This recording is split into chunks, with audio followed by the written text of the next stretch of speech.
Atlanta Braves baseball on Bally Sports is presented by Truist.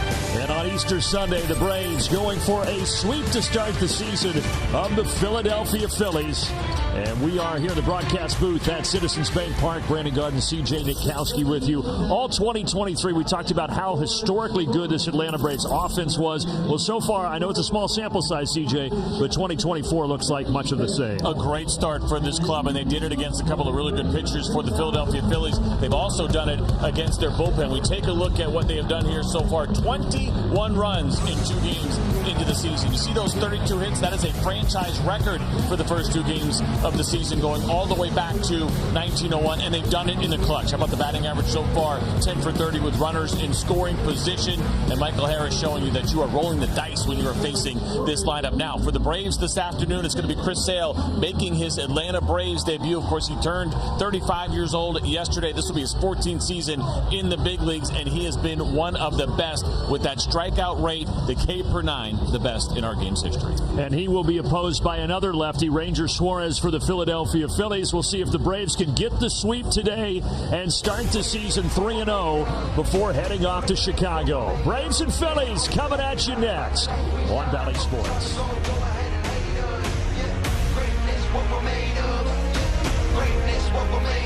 Of the Philadelphia Phillies here on a Sunday, Easter Sunday at Citizens Bank Park. Well, let's go down to these 3 games, and he's a Wiley veteran. Wiley Ballard, how are you down there, my friend? I'm doing all right. I'm not sure I've quite reached the Wiley veteran status, but while the Phillies were racing around trying to find pitchers who get the Braves out yesterday, Braves country was wondering, what is this new celebration that the Braves have broken out when they reach base safely, putting their hands together? We saw it time and time again yesterday, and we were told by Eddie Perez it means together. That's the mantra for this team. We asked Orlando Arcia after the game where it came from, and he told me it's a team secret. It's not about one guy getting the credit for the idea, just like it's not about one guy getting the glory when we win. And that's just got to be one more example of how tight this clubhouse is, guys. And I think it's safe to say that we'll be seeing a lot of that celebration throughout the season. Well, if the first 2 games are any indicator, that would be an accurate statement. Let's get you the lineup for Brian Snitker's Club today, presented by your local Toyota dealer. And you notice down at the bottom of the order, Chadwick Trop called up because of the injury to Sean Murphy's oblique. He gets the start today, giving Travis d'Arnaud a day off. And Adam Duvall will start out in left field for Atlanta. So it's a lefty for the Braves and Chris Sale, and it is a lefty, Ranger Suarez, for the Phillies, CJ, who has had a lot of success against the Atlanta Braves. Yeah, he certainly has, especially lately. You can see the numbers there for him. It has not been a good run for the Braves against Ranger Suarez. He's got the 2-seam fastball, the 4-seamer that's at around 93 miles an hour. There's a curveball, changeup, cutter in there as well. Also a slider. Once in a while, he has a very deep repertoire.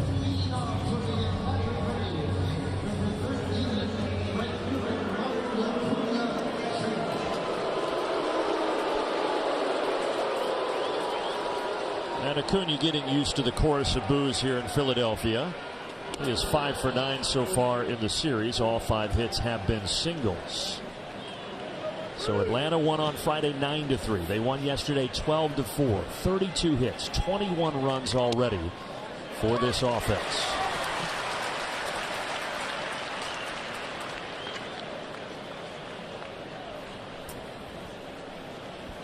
Today it is Jeremy Rayhack back behind home plate calling the balls and strikes.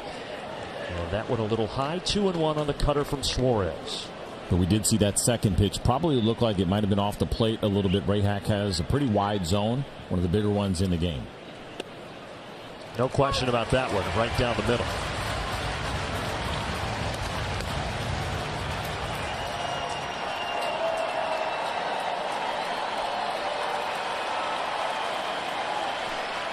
And a 2-2, that misses a touch upstairs, and the count runs full to Acuna.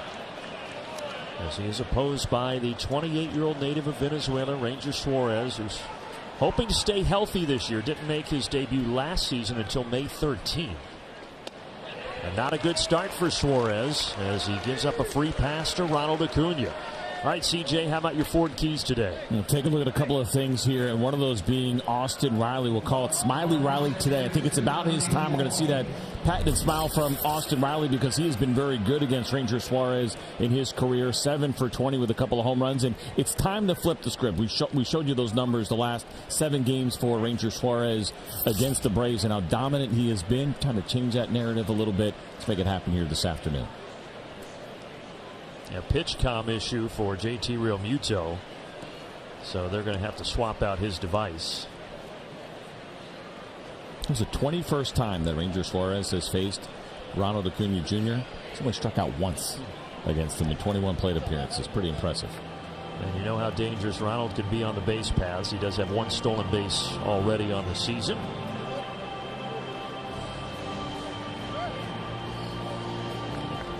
Now, but Suarez, I was kind of hitting on it. Even though he's had success against Atlanta, he has had trouble staying healthy. He says his goal this year is to throw 200 innings, but he has not had over 155 innings pitched at any point in his career. That was back in 2022.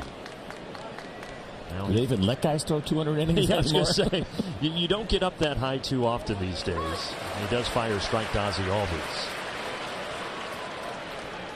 Last year he only threw 125 because of that elbow strain that he had to start the season. Ozzie to left field. Pretty well hit. And it is gone. Yesterday he hit a 2-run homer from the left side in the first inning, and today he does it from the right side. 2-0 Atlanta.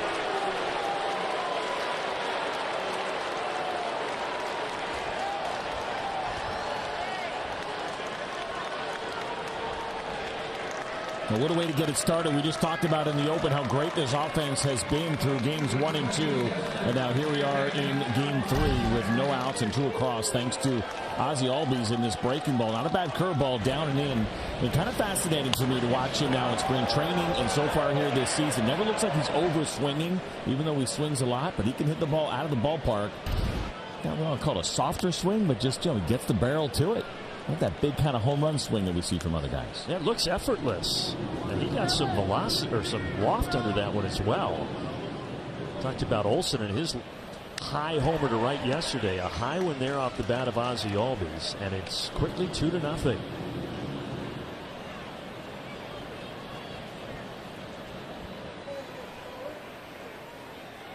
And now the 1-1 to Austin Riley. And he cuts through the sinker. 1-2.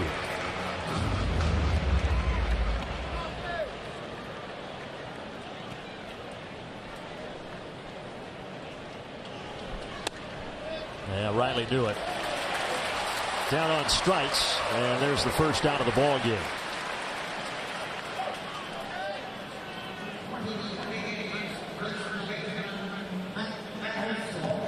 But if you weren't with us yesterday, the game started with an Acuna single and an Albies 2-run homer against Aaron Nola, and nearly a carbon copy, except today it was a walk, and it was Albies with a 2-run homer from the right side of the plate. And now Matt Olson.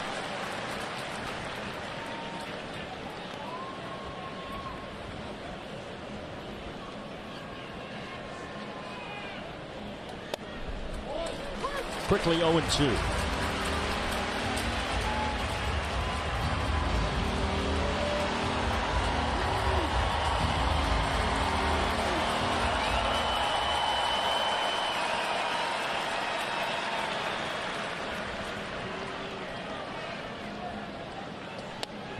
But I think for the Braves, since you're going up against a guy who has had success against you, to get that early cushion, it's got to feel pretty good. And also deflating on the other side for the Phillies, right? They know how many runs they have let up here into 2 games, and so you're looking for a guy to kind of take control of the situation. And listen, Zach Wheeler had a good start, but ultimately it was the Braves getting to the bullpen, and all those runs across the board 2 games into this. You're kind of looking for that stopper. It's early in the season, but somebody to put a strong outing together. And so you're right. To get 2 across early changes that pretty quickly. You got to be careful. There's a little bit of that deflating feeling. And I think certainly the fans are feeling it because it got dead silent in here real quick. And sometimes the players can feel it as well.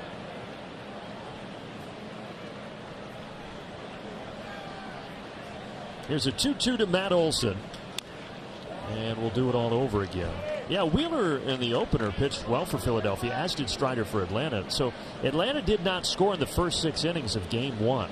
But over the last now 12 1/3 innings, Atlanta has scored 23 runs.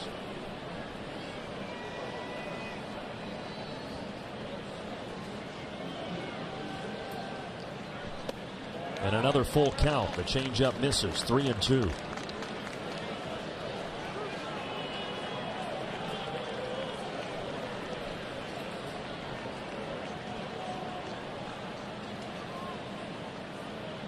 Payoff pitch and grounded foul. So they're making Suarez work, already sitting there at 20 pitches.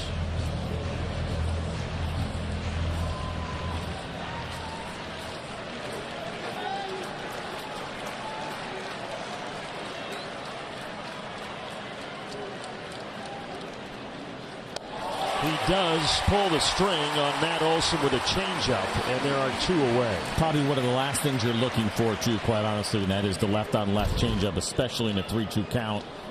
And this is a really good one. Right at the bottom of the zone, maybe just below. Not something you necessarily want to take, and Matt Olson fooled by that good changeup from Suarez. More boos as Marcell Ozuna digs in. He had a 3-run homer yesterday. Here a couple of bounces on the first pitch to Trey Turner. Side retired, but damage done. Once again, it's Ozzie Albies from the right side, making it 2-0 Atlanta on Easter Sunday. Easter Sunday, bottom of the first. Let's get you to the Phillies lineup presented by your local Toyota dealers. No Bryce Harper today, but Rob Thompson says that was a scheduled day off. Nothing to do with the Camberwell incident yesterday.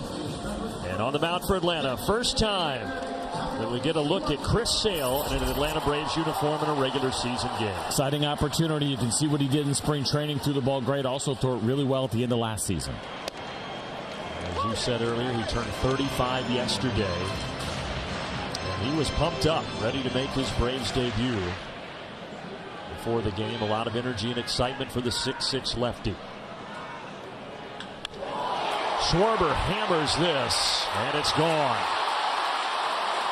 2-1.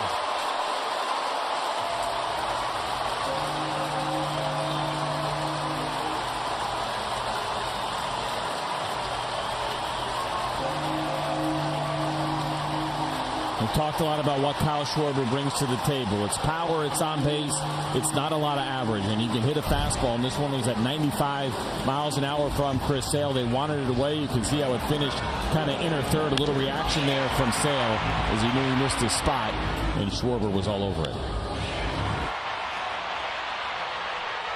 Schwarber last year hit 47 homers. That was second behind Matt Olson for the most in Major League Baseball, and now he has his first 2024.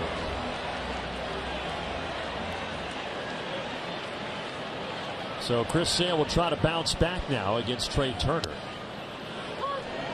It's a strike call on the outside corner, 1-1. Well, very similar field to yesterday. Braves got 2, then the Phillies struck back in the bottom of the first, and now they get a run here off Chris Sale quickly. And there's that nasty slider at 78 miles an hour. Slowest slider in the league, but it's got bite to it. It fooled Trey Turner to make the count a ball and 2 strikes. But Chris Sale traded to the Braves on December 30th in exchange for Vaughn Grissom and some cash going to the Boston Red Sox. Sale signing a 2-year, $38 million deal. And the Braves also hold a club option for the 2026 season. And he strikes out Trey Turner. So there's the first strikeout for Chris Sale as an Atlanta Brave. 95 miles an hour with some giddy up on it, and exactly where he wanted to go for Chris Sale. See the light on this fastball and how late Trey Turner was.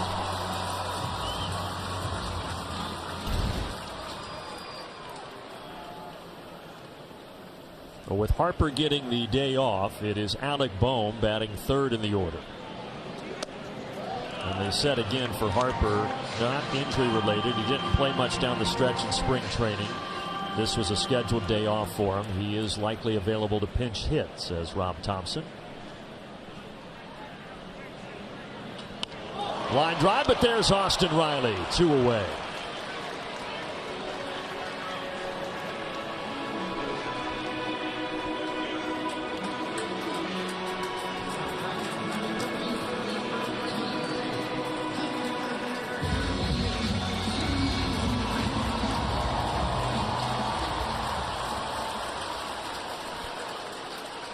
Catcher JT Realmuto, 2 for 6 so far in the series. He does have a homer, but he struck out 3 times as well. Downstairs, 1-0. There's that slider. Not a lot of experience in this Philadelphia Phillies lineup against Chris Sale. Outside of Nick Castellanos and Whit Merrifield, every other hitter that is on this roster for the Phillies, 3 plate appearances or less. 44 for Castellanos and 31 for Merrifield, but that is it. There is not a lot of experience against Chris Sale for these Phillies. Of course, Chris Sale coming over from Boston. Going to be seeing a lot of NL East teams, not for the first time in his career for sure, but a lot more than he's used to. In Boston, he was there 2016 and through last year, 2023. 7-time All-Star is the lefty. Orlando Arcia scoops it up and throws across. So a leadoff homer, but then Sale gets 2, 3, 4 in order.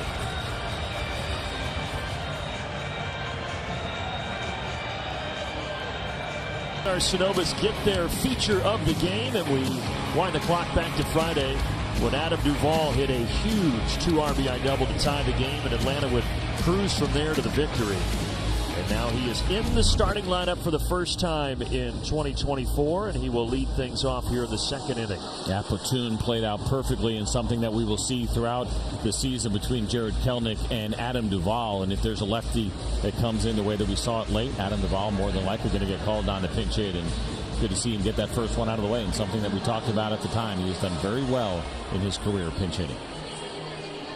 And Jarred Kelenic, 3 hits yesterday, drove in a couple of runs. So as you said, so far, very early returns with the Kelenic-Duvall platoon looking good for Atlanta. Makes you wonder if we'll see that potentially later in this game with some of the righties that they have down in that Philadelphia Phillies bullpen. Suarez misses well outside on the sinker, 1-0.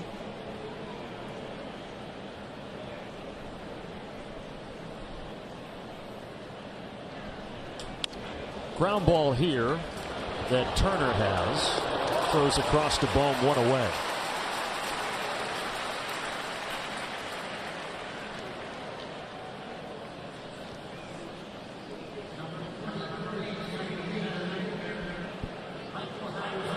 Michael Harris had been hitting 6th today with the lefty on the mound. Duvall in the lineup. Duvall hit 6, Harris 7. And then Arcia and Chadwick Tromp getting the start today behind the dish, batting 9th for Atlanta.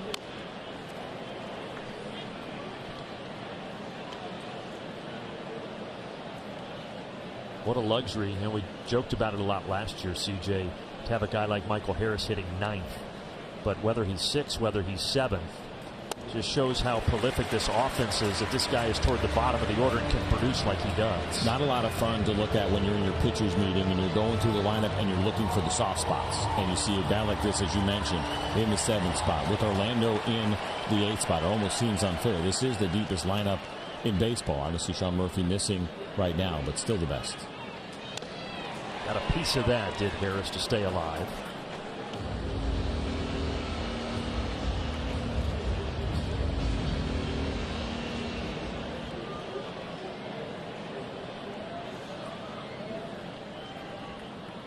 Another 0-2 from Rangers Suarez, and he does get Michael Harris on a changeup. Same thing he got Matt Olson with. So 3 strikeouts now for Suarez. And for these hitters, as they go back to the dugout, especially the lefties, they put it in the back of their mind. They have the conversations with each other and saying, hey, heads up on this left-on-left changeup. Now, that one looked like it had some cut to it. Almost looked like it broke like a slider. But again, that's not the first pitch, and even the second pitch you're thinking about left-on-left. Now he's got the righty, Orlando Arcia.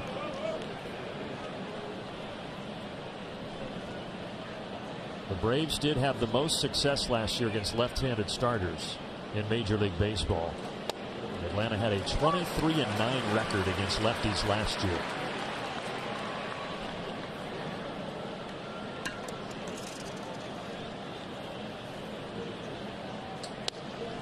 Sinker outside, 2 balls and a strike. And to give an idea how much of that a surprise it may have been for Matt Olson and for Michael Harris, Ranger Suarez last year threw his changeup to lefties under 6% of the time, and they just barely would throw it. He's broken it out today. So as a pitcher, when you're going into a season, are you trying to figure out early ways to break your tendencies from previously? If there's been struggles, and it is early in the season, and perhaps he's getting a little bit more confident in that changeup. And it could also be based on swings that guys have had against him. Michael's been very good against lefties going back to last year, so it could be about trying to counteract what you've seen from him. Could be very specific to Matt Olson and Michael Harris. Full count. He had 2 of those in the first inning, did Ranger Suarez, and now a 3-2 count here to Orlando Arcia.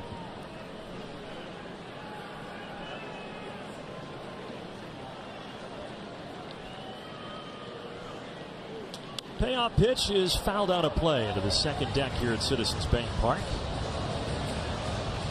Another good crowd here today. Certainly the best weather day that we have had so far. Of course, had the rain out on Thursday. Temperatures today supposed to get up to around 60 degrees.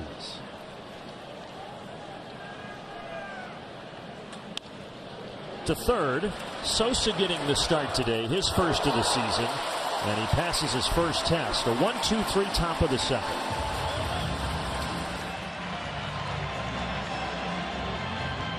Leading 2-1 as we go to the bottom of the second inning. And it's a big opportunity today for Chadwick Tromp, who makes his first start of the season with Chris Sale. Not the catcher Chris Sale was expecting to have in harness for his Braves debut. I caught up with Sal Fasano, telling me Chadwick Tromp has really benefited from being in the organization the last couple of years. He caught Chris Sale, in fact, in his one of his spring starts earlier in March. And for Trump, the biggest focus for him today, guys, is calling the game. With a guy like Chris Sale on the mound, he's not going to shake. So it's all up to Chadwick Tromp to read the hitter and make the right pitch calls. It's a little bit of extra pressure for a guy coming up. Obviously didn't break camp with the team, but because of the injury to Sean Murphy, now thrust into this position. Now he's been around. He's 29 years old, so he's had a couple of different stops and certainly has caught some pretty big-time pitchers. But that's a lot on a guy to feel like, hey, it's your game. And Chris Sale is counting on you. And even though he's been around, it's only his 30th major league start. He had 23 for the Giants over a couple of seasons where he was mainly in the minors, and now his 7th start for the Atlanta Braves. Sale falling behind Castellanos 3-0, and there he delivers a strike on the 4-seam fastball. And you can see the pitch com out of the ear of Chadwick Tromp, and they're using fingers. I didn't notice if they were doing that or not in the first inning, but we get excited when we see this. We get to play along a little bit. Leadoff walk for the right fielder Castellanos. And it's not just pitch selection for Tromp, but also getting a feel for sequencing and location, right? It'd be one thing, okay, he wanted a fastball here, but what side of the plate does he want it to? And you know, for pitchers, you'd like to be able to catch that rhythm with a catcher and everyone gets on the same page, and it's asking a lot. The first time here at the big league level in Chris Sale's Braves debut. Whit Merrifield saw him in the outfield yesterday, at second base today. And this is how they plan to use him. He is a utility piece, a veteran, 3-time All-Star who's been around the block. So prior to that walk to Castellanos, these two guys combined, Castellanos and Merrifield, had struck out against Chris Sale 29 times to 2 walks. Make it 3 now. Well, that just means this is going to be a strikeout, right? Feels like it. I prefer the double play, but now that you're down to the 0-2 count, you go for the punch out. He's dominated both of these guys pretty well. Yeah, both of these guys in the American League last year. Merrifield was with the Toronto Blue Jays. 0-2 from Sale. Off the end of the bat, little soft liner that drops for a single. 2 on, nobody out. Was not hit very hard, just 75 miles an hour off the bat. It's a breaking ball, and you're going to see this pitch finish on the outside corner. Now you look at that location, feels pretty good.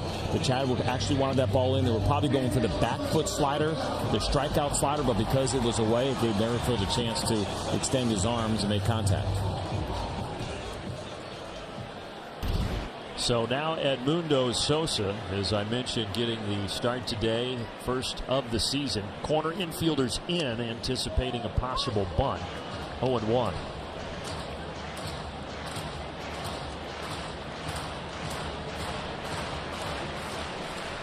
You see Olson and Riley just a step in front of the bag.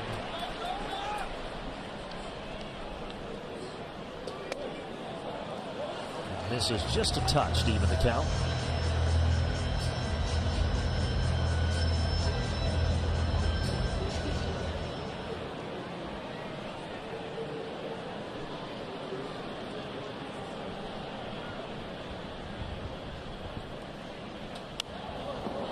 They also, the bat went flying out of Edmundo Sosa's hands there to the netting back behind home plate. But they also like Sosa in this spot because in his career he has been much better against lefties than righties. See some of those struggles though for him in his career, just 0.77 against the Braves.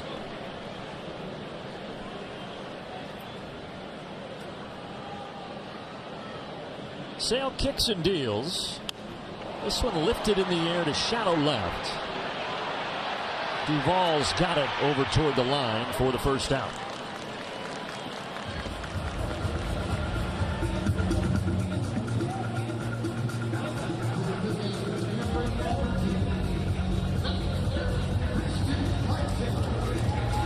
And Christian Pache also making his first appearance of the season for the Philadelphia Phillies. Of course, former Brave back in 2020 and 21, but only played 24 games for Atlanta at the big league level.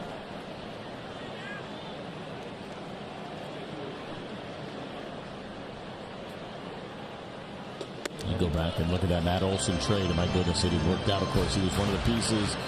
Shea Langoliers, a couple of other guys. And it's safe to say at this point, even though it's only a couple of years in, that the Braves won that one in a big way. Yeah, that trade with Oakland back in March of 2022, and I would say that things have turned out okay for Matt Olson in Atlanta. Nasty slider there, 1-1. It's rare that we see the big-time player get traded for multiple prospects, and you see it work out. Mookie Betts in Boston, they certainly weren't happy about it. Nolan Arenado when he went to St. Louis. There's been some that have been good. I think the Soto trade to the Nationals, they like the players they got in return. That time Sale sped him up with a 96-mile-per-hour heater.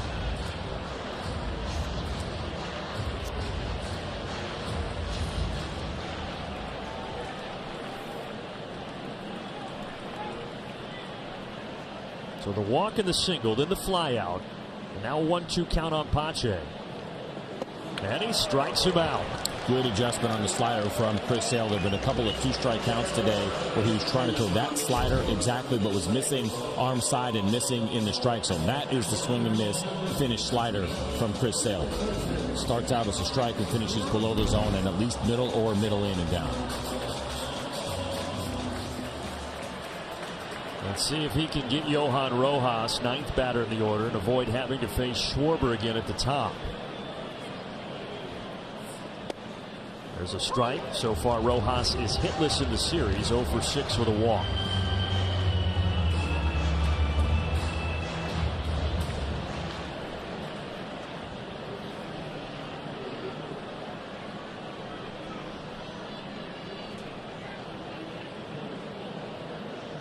The 0-1 offering is fouled back. And Sale is a strike away from getting out of it with no damage done.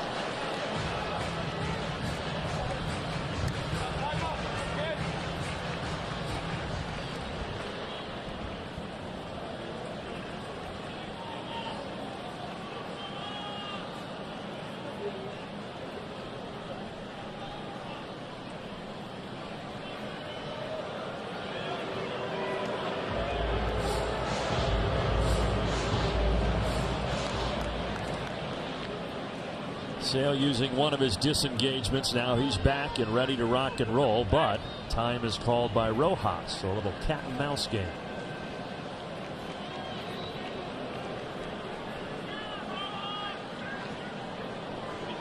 Saw that the last couple of days. These guys trying to keep their hands warm on a relatively chilly day in Philadelphia.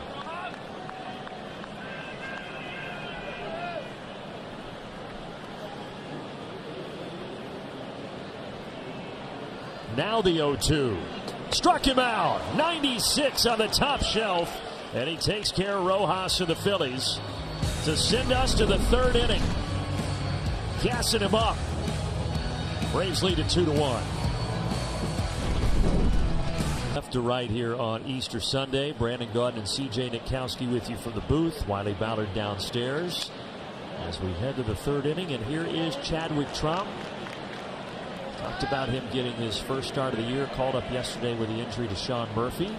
The good news, by the way, on that Sean Murphy strain left oblique is they're calling it a grade 1 strain, which is the most mild of the strains. So hopefully that means he can be back sooner rather than later. Best news, right, as far as any version of the news that we were going to get. And then the other part, too, here is the Braves got off to a good start. Perhaps that buys him a little bit more time and not feeling the pressure of wanting to come back. It is so tough to be in that spot. Of course, he's key to this team, to the pitching staff, to the lineup, everything that he brings to the table. And he's going to be anxious to get back. But a nice start to the season. If that continues, that maybe could buy him a little bit of extra time. Meanwhile, Tromp takes the 1-2 curveball downstairs. 2-2.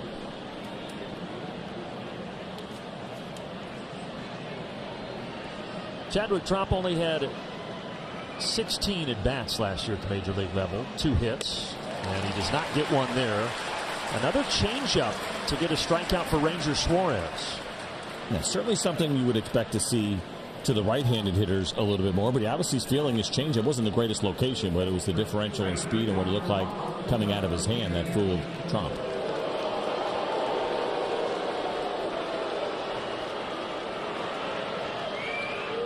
Ronald Acuna, who walked and then scored on the Albies homer in the first inning, now bats here with 1 out in the third.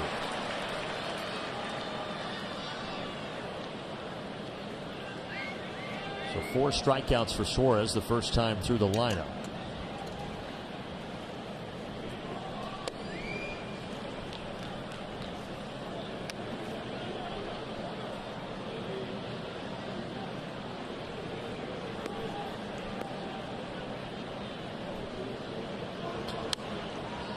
Thinking about Ronald's walk in the first inning, CJ. Last year, Ronald had 80 walks and 84 strikeouts. And over the last 2 decades, only 4 players have hit 40 home runs while striking out fewer than 90 times. Pretty impressive. When you see that kind of ratio, you're talking about a contact hitter, right? We call kind of a punch and Judy. Oh, wow.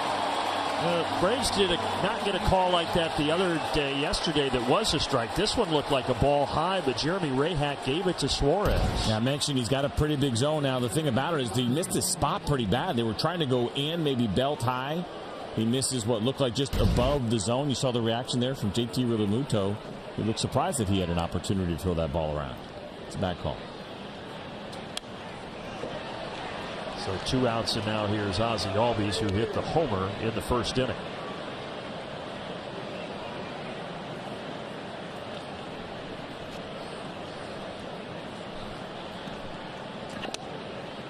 Most of you probably saw it. If you didn't see it during the game, you might have seen it on social media, but it was Nick Castellanos who was at the plate in the first inning with Max Fried pitching yesterday, and a ball that was a strike that home plate umpire Bruce Dreckman missed. And it would be a short outing for Max Fried after that. He only lasted 2/3 of an inning.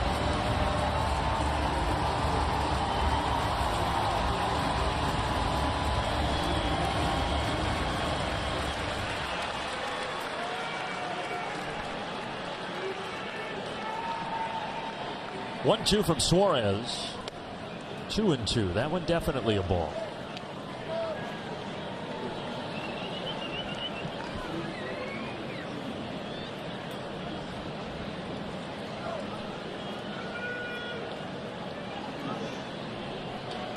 Ozzie chops it over the head of Suarez to Merrifield.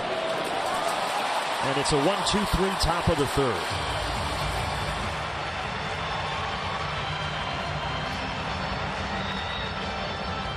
Much the same when you look at batting average, which makes it a little bit interesting. You look at the lineup today, it's only Kyle Schwarber is the lone lefty. Now we find out that Bryce Harper, I guess, is a scheduled day off, but no Brandon Marsh. And so right after the one lefty, 8 straight righties for Chris Sale really is not an issue for him. Yeah, and it's the lone lefty in the lineup, Schwarber, who hit the homer in the bottom of the first inning. A line shot over the right field wall.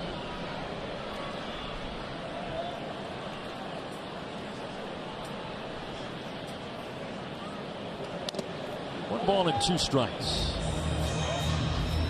He's wearing number 51 this year. He was wearing 41 in Boston. Wiley Ballard, why the number change? Yeah, Brandon, our buddy Mark Bohm with MLB.com caught up with Chris earlier this spring training. And Chris mentioned he wanted to wear 51 in honor of his idol, Randy Johnson. Well, it looked like Randy Johnson there, gassing him up at the top of the zone, and down goes Schwarber, 1 away. And Schwarber looked upset about this, but no room to complain. This was a much better pitch than the one we saw to Ronald, that he got called out on a pitch that was above the zone. This is 96 right at the very top, and that one jumped on Schwarber, but he's still complaining about it to his manager. That was a strike. Well, Chris Sale is the closest thing we have to Randy Johnson. That's if right. you think about it, since Randy Johnson, so that part is pretty cool. Randy Johnson was 6'10". Chris Sale 6'6". Tall, skinny, lanky. But yeah, guys, I love the way he put it in that conversation, saying in my house growing up, the order of importance was my dad, then Randy Johnson. And he wore 51 all the way through Little League growing up. This ball is skied. Everybody gives chase. But the wind not strong enough to bring it back into play. I'm just glad that Dad was above Randy Johnson. If it was Randy Johnson, then Dad, that could be tough. Certainly one of the greatest strikeout pitchers that we've ever seen in Randy Johnson when you look at the total numbers. But we mentioned it at the beginning of the broadcast that Chris Sale has done it at a higher rate than anyone. All the great strikeout pitchers in baseball history, from a rate standpoint, he's been the best. That is incredible when you stop and think about it. And his rate was pretty much in line last year, even though, again, he just turned 35 years old. Nothing's really changed. It's kind of nuts. I know he's gone through a bunch of injuries and things, but he is healthy now. Mentioned that it's the first time in, 6 years that he went into the offseason and came out of the offseason healthy. Good play by Austin Riley. And he gets Trey Turner, who is now 0 for 2.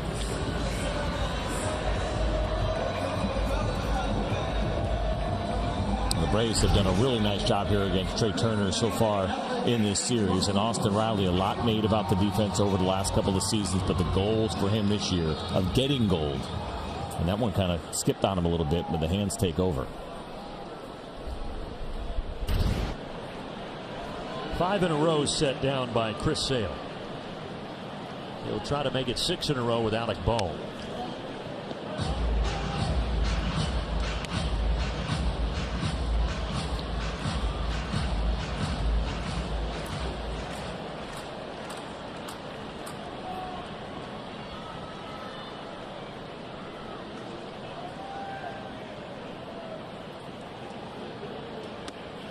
But yeah, the injury issues for Sale well documented all the way back to the 2019 season. He did not have a season from 2019 to 2023 that was not disrupted by injury. And last year, 60 days on the IL with a shoulder issue. But he still made those 20 starts. And as we showed you and CJ talked about, the good news was last year, even through that injury that he had to the shoulder, he finished the season very strong.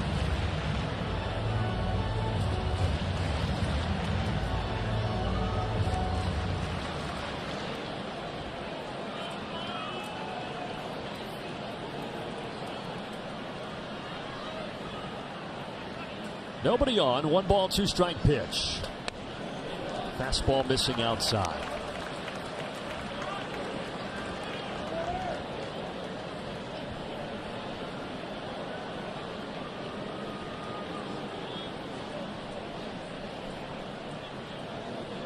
And now the 2-2 from the lefty.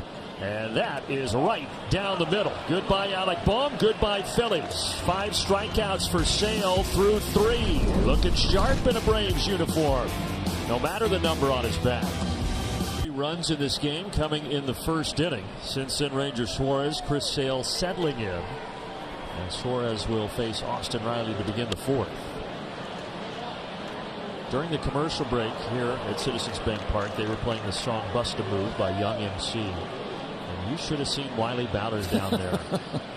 Did the blazer come off? Oh, the blazer came off. And it was incredible, the moves. The Philly fans were watching and admiring. Fouled back by Riley 0-2. You know, Brandon, I actually tried to get our producer, Gretchen Caney, camera on me, but she said if we did that, we'd have to have one of those viewer discretion advised disclaimers. Yeah. That's right. Yeah. TV hot for TV. TVMA. Mature.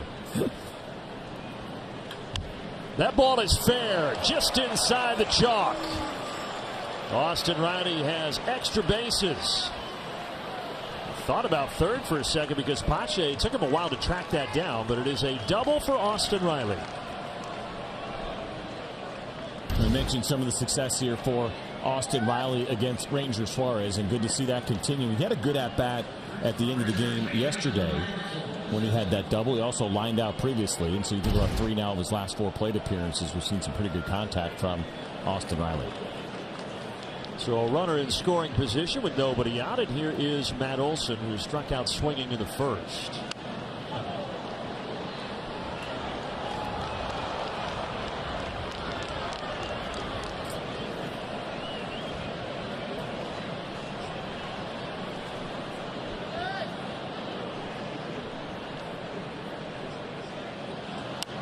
In on the hands, 0-2. So after the changeup that we talked about, right, that we saw Matt Olson strike out on, kind of surprised us a little bit.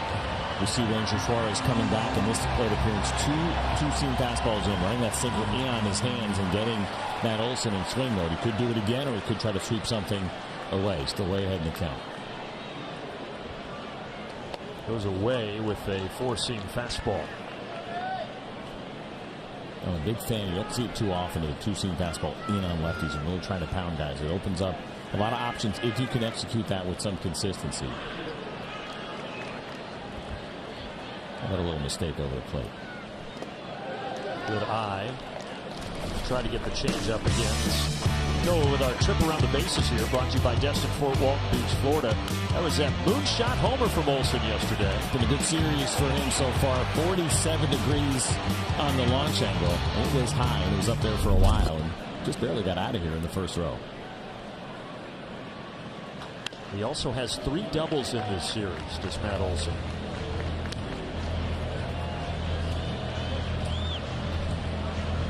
He has enjoyed it here. You can see the numbers there on the Valley Bar and what he has done in his 87 plate appearances at Citizens Bank Park. 21 hits, 12 homers in 87 plate appearances. Awaits the 2-2. And again, he lays off that changeup. Full count.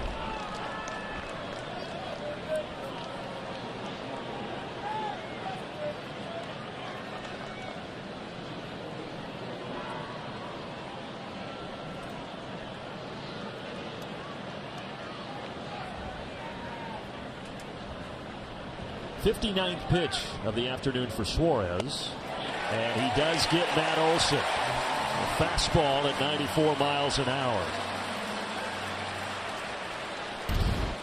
That's a third strikeout looking this afternoon for the Braves here against Ranger Suarez, and something he did pretty well. Nearly 40% of his strikeouts last year were looking. He's 4th best in baseball. So each pitcher with 5 strikeouts. And now Marcell Ozuna. And we mentioned the numbers for Suarez good against Atlanta. Suarez also is very good in the postseason. Over the last 2 postseasons, a 1.62 ERA. Although he did end on a little bit of a sour note last year.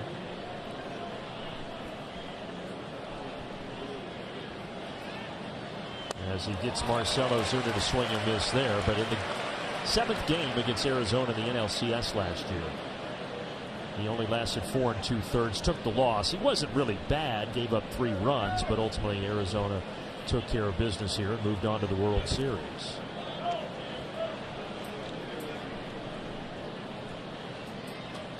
A ball and 2 strikes now to Marcell Ozuna.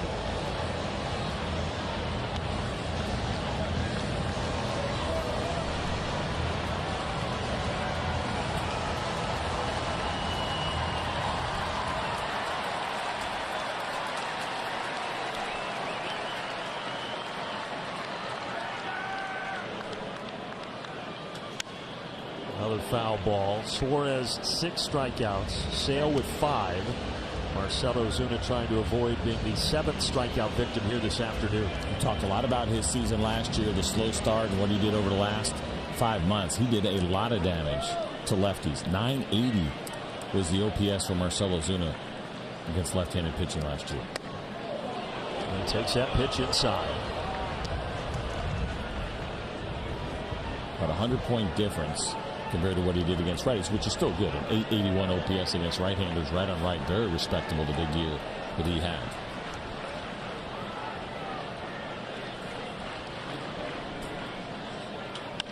This ball is stopped by Turner, ranging to his left. Nicely done by the shortstop for Philadelphia. 2 away. Saved a run. That certainly did, and also some good base running there. Austin Riley had to hold up. Trey Turner had some time with Ozuna running. It looked like maybe there was going to be a chance for this to get up the middle, but Trey Turner is so quick. It's not just the foot speed, but the side-to-side speed to be able to get to that baseball and make it look easy. A veteran 30-year-old shortstop, and Ranger Suarez appreciates his efforts. So now Duvall takes the first pitch outside. Riley with a double, then Olsen a strikeout looking, and now the Ozuna ground out. 2 away.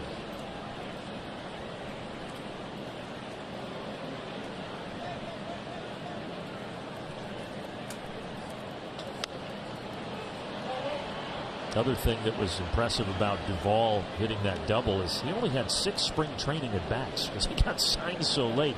Not that he's not a veteran that hasn't been around, but to just come out there and do that the other day, so impressive. It really was. And again, on a breaking ball, it was a hanging one, but still, you see spin, the ability to get to it in a pinch hit situation with that shortened spring training that he had. You tell yourself certain things that you think. When you're a big league player, somebody told me this years ago, and it makes total sense. You think you can do anything. Once you've made it to the big leagues, and even if you accomplish a little, accomplish a lot, it's such a big deal that the idea of having a shortened spring training, I don't even think it enters his mind. He's a big league player with so much experience. He knows he can do this, but we look at it, we're amazed by it because it is a big challenge. 35 years old, 11th year in the bigs for Adam Duvall. Count evens up.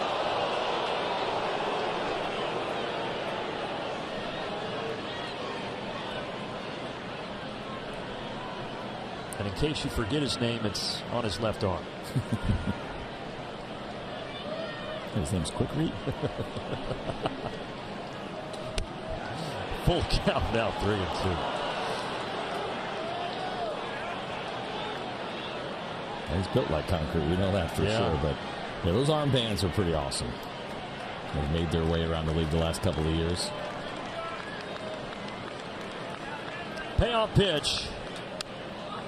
Back towards us. We'll do it again. Guy down below us made a nice barehanded catch. The best kind of Easter egg you can get here on a Sunday.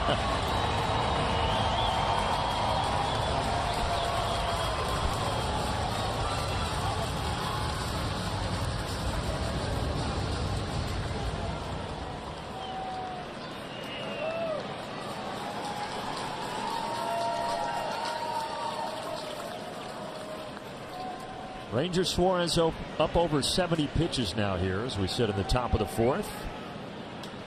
Left center field. Adam Duvall's going to have a hit to drive in a run. He stretches for second. And he's safe. RBI double. Adam Duvall, and Atlanta leads it 3-1. A clutch hit in a big spot here for Adam Duvall, and he does it on a pretty good pitch from Ranger Suarez. We had a full count here. He's trying to go away, and he does with the 2-seam fastball, 93 miles an hour, down and away, right on the corner. Duvall goes out and gets it. A big-time base hit in a big situation to give the Braves a little bit more room here. So a challenge? Oh, they're going to challenge it? Did he slide off the bat? Philadelphia is challenging the safe call at second base. Either way, the run will count because Riley had crossed home plate before that happened. But yeah, he did appear to come off the base just briefly.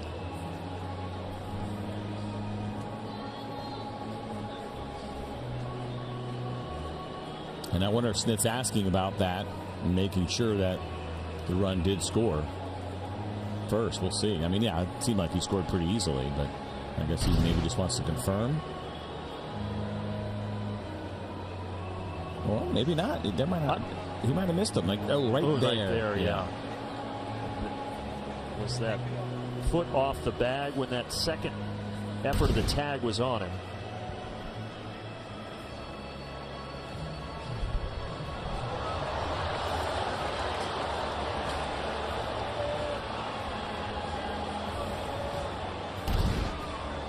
Another look. Now, the other thing Snit could have been asking was double checking and make sure that they made that call in time. The idea of making sure you get that challenge in.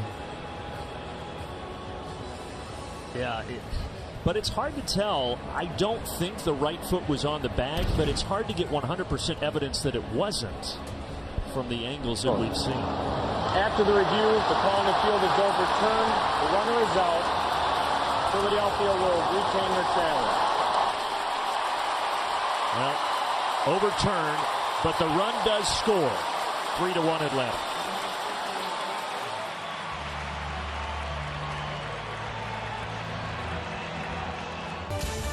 Hyundai Easter Sunday here, bottom of the fourth, 3-1 Atlanta. Chris Sale back to work, facing the middle part of the Phillies order, starting with a cleanup man, JT Realmuto.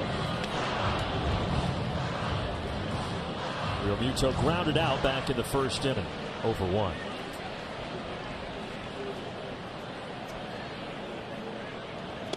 Going back to the number thing for Chris Sale, he couldn't wear 41 for Atlanta because Eddie Matthews, at number 41, is retired for Atlanta. So 51, as Wiley told us, in honor of his childhood idol, Randy Johnson. It would be nice if you were a younger player in this organization who happened to have 51 and that Chris Sale wanted it. That's kind of position A for a young player, that somehow you end up with a number that a big-time guy who joins your team wants and will do whatever it takes to get it. Some guys do pretty well for themselves in those situations. 1-2. Again, he goes high with the heat. And now 6 strikeouts for Chris Sale. Chris Sale is feeling it today. Some adjustments after that first inning on location and elevating the fastball. Even though Chadwick Tromp was set up in, that is a miss up above the zone he'll take all day long. That's where he goes and gets most of those strikeouts with his fastball. It's going to be that chase that is up.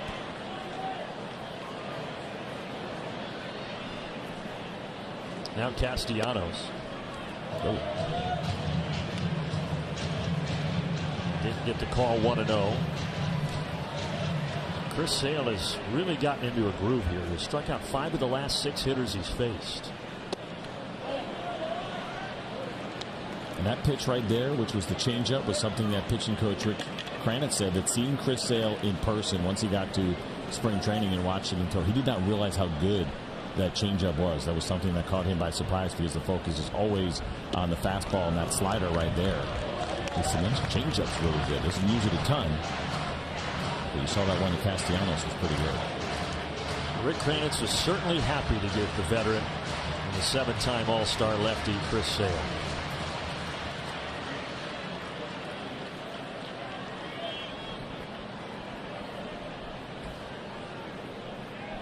One-two pitch. Slider downstairs, and Castellanos stays away from it.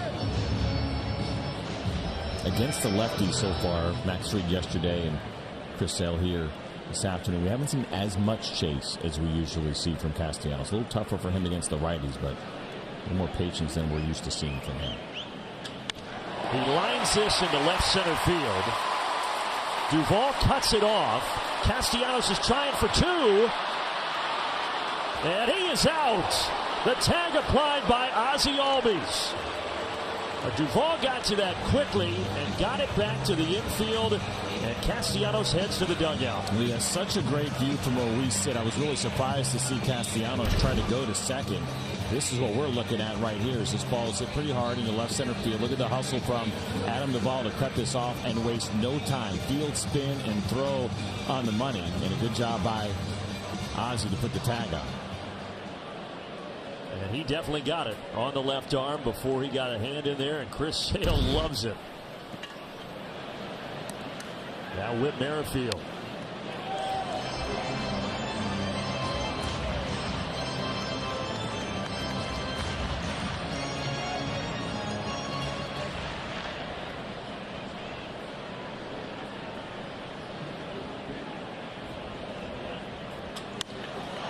right field. Wind blowing out that way, but this one doesn't have enough juice. Ronald Acuna has it. And Chris Sale cruising. 6 strikeouts through 4. Things off for Atlanta. Take a look at our racetrack fueling up feature. We were hitting on this earlier, but how about the improvement last year against left-handed pitchers? Not an easy thing to do when you see an OPS go up by nearly 150 points, but the strikeout rate comes down. That is a really good sign for Michael Harris and what he has done against lefties. All that conversation about, listen, we know he's a great player, but is there that superstar level in him? I think a lot of people believe it, and when you see that improvement against left-handed pitching, that's part of the reason why you believe it. That strikeout rate you touched on from over 24% down below 19% last year. Sinker there makes it 0-2 as he faces Ranger Suarez here in the top of the 5th.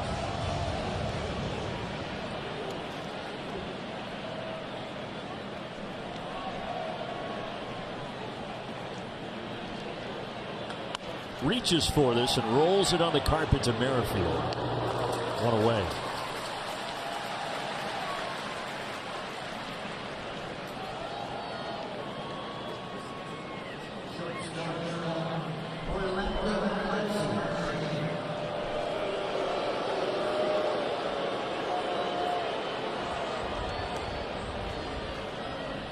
I really do enjoy the blues. It just makes it fun.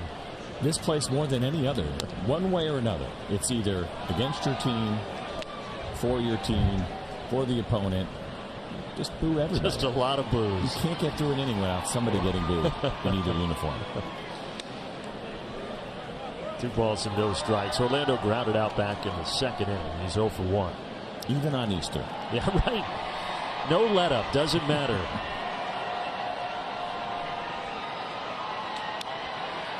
They might have booed Christ after the resurrection. I don't think so. I don't know. I wasn't there that day. No one is immune here in Philadelphia.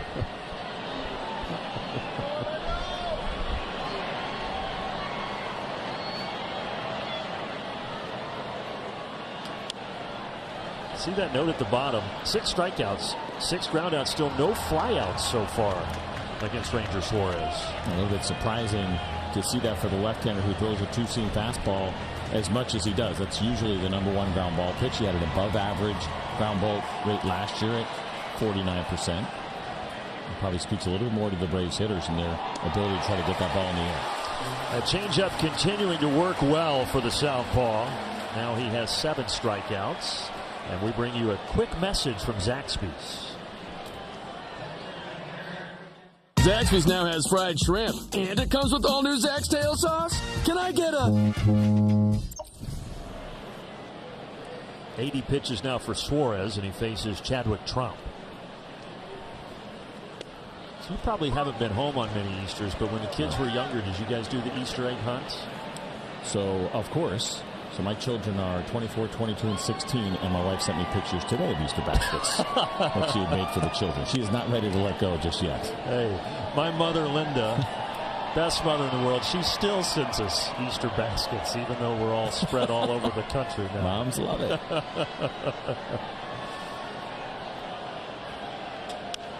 Chadwick Trump gives this a ride to right, but Castellanos has his eyes on it. And it's another 1-2-3 inning for Ranger Suarez.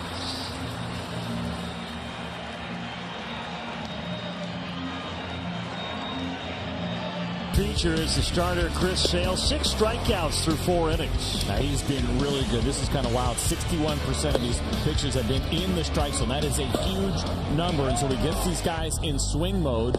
And you can see one right there down the middle at 96 miles an hour. It has been something to watch here for Chris Sale. He's done an excellent job and been very impressive through his 4 innings in his Atlanta Braves debut. Facing the bottom 3 in the Phillies order here, starting with Edmundo Sosa. And when Sale first came over, one of the things he said is, this is special because this is actually the team, the Atlanta Braves, that I grew up watching down in Lakeland, Florida. He was a Braves fan. Again, the games were on all over the place, and he was one of those kids that was just locked in on the Atlanta Braves. Of course, very good pitching staff back in the day that he got to watch with Maddox, Glab, and Smoltz. So it's just kind of the cherry on top for him, he said, to get to play for the Braves here late in his career. Do you think he was torn when Randy Johnson threw that perfect game against the Braves? Back in 2004, I was Unfortunately, sitting in the bullpen watching that. Oh, yeah, you were with the Braves then. I wonder where he was emotionally that year in 04. There's his guy, but there's his team. I think he was pulling for the Braves. Yeah, I hope so. That's the story we'll tell. First question in the postgame, probably that's where Wiley should go. But I don't think it ever changes for guys. It doesn't matter how long you've been around, how much you've accomplished. Get a little bit older. You get to go play for the team that you rooted for as a kid, that you loved. There's something special about it. And no doubt for Chris Sale, he has felt that. He's talked about it, and he's got to be thrilled to have that uniform on. Yeah, so born and raised in the Sunshine State. He stayed there, played at Florida Gulf Coast, and he was drafted 13th overall back in 2010 by the Chicago White Sox. And then from the White Sox to the Red Sox, this is the first time he's played for a team not named Sox. Nice change of pace for him. Yeah. Sosa battling. He's having a game like this, and obviously rolling through 4+ so far, but the pitch count is in a pretty good spot for Chris Sale. But a lot of the conversation going into this year was, how do you treat Chris Sale and make sure that he's healthy regardless of how his games are going? So that'll be worth keeping an eye on. He's having a dominating outing up to this point. Ozzie back, but he can't get there. A little bloop Texas lead single for Edmundo Sosa.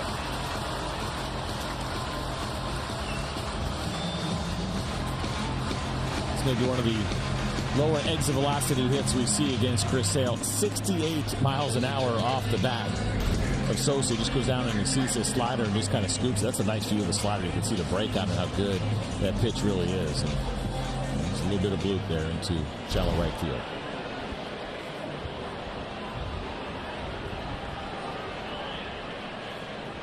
Christian Pache now, who struck out swinging back in the second inning.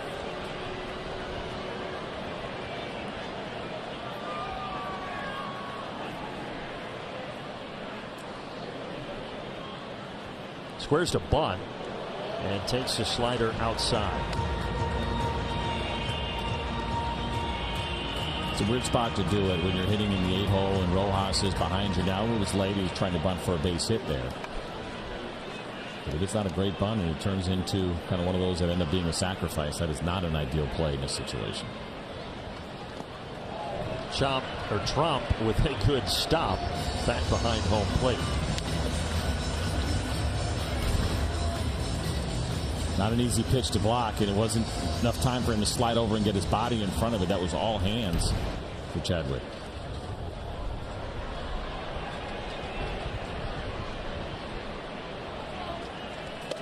That one's in there, no doubt. 95 miles an hour, 2-1.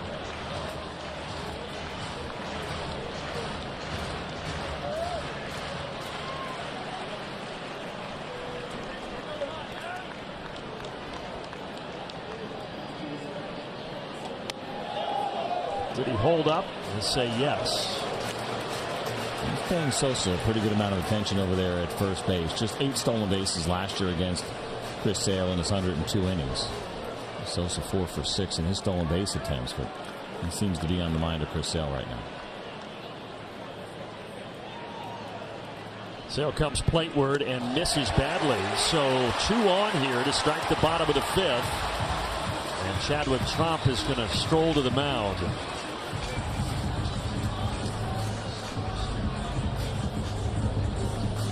A quick message now from Texas Pete.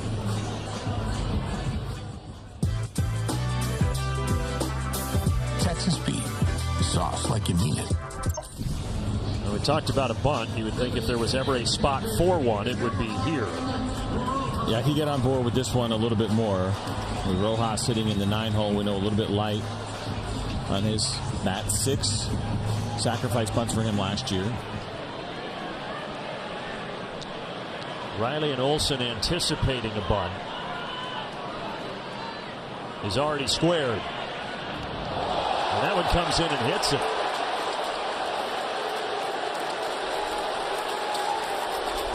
And there was a check down at first base to see whether or not he offered, but he did not get the call from the first base umpire. And he was able to pull it back in time.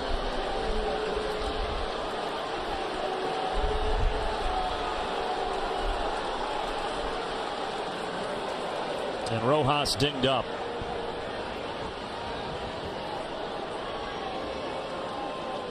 Rick Kranitz has come out of the dugout with now the bases loaded and nobody out here in the bottom of the 5th. It's a slider here from Chris Sale. Was there an attempt? It was really close. Looks like maybe the right knee or shin. Oh, yeah. It's an interesting choice. The toughest pitch to bunt, most guys will tell you, is that elevated fastball, top of the zone. But, of course, Chris Sale throws so well.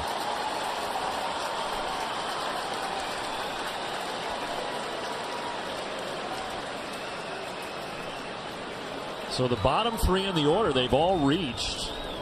Sosa had that little bloop single, then a walk to Pache, and then the hit by pitch for Rojas, who's still trying to walk it off gingerly.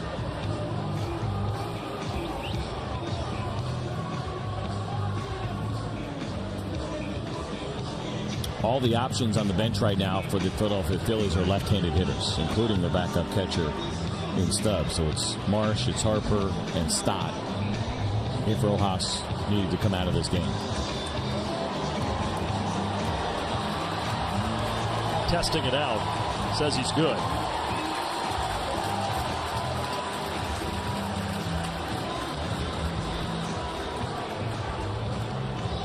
No action in the Rays bullpen right now. Just some guys moving around a little bit and stretching. It's Chris Sale. His next pitch will be number 7. Here's Schwarber.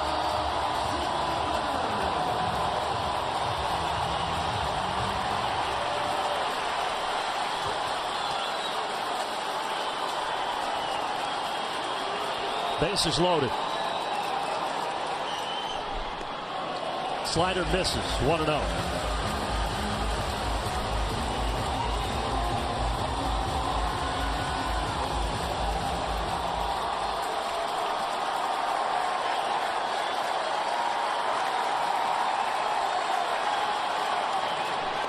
That one curves in on the slider to even the count. Nasty break on that one. It stayed a little flatter, but big break. You saw the reaction from Kyle Schwarber and kind of bailing out a little bit. Give you an idea how tight that spin was. Solo homer in the first for Schwarber. Then he struck out looking in the 3rd. Grounded to second. Could be 2. And it is 4-6-3. The Braves will trade that for the run, as it is now 3-2 with 2 outs and a runner at third base. That's great execution from Chris Sale. Lost the command a little bit against the bottom of the order, and he comes back with 3 straight sliders to Kyle Schwarber, and this one right on the corner and off the end of the bat, actually off the plate a little bit. It sounded like Schwarber may have broken his bat, but exactly what you did. Your bases loaded, nobody out. Pretty difficult to get out of that without any runs. Most importantly, you get the guy out at the plate. Well, he got 2 outs, and so that means now a real opportunity to get out of this, still having that 1-run lead. Turner 0 for 2 today. Oh, look out on deck. Alec Bohm had to duck. That went right over his head.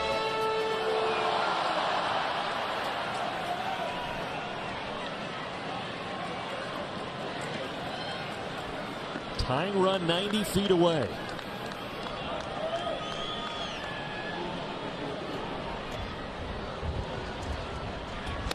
And a fastball 0-2. How about that one at 97? He was late on the 95. Go back to the fastball again. You don't want any, in my opinion, off-speed pitches in the strike zone. Around the corners are fine, but Trey Turner looks like he's not seeing that fastball very well. Will Sale go with more heat here? No balls and 2 strikes. Braves trying to stay in front. It is the high fastball one more time.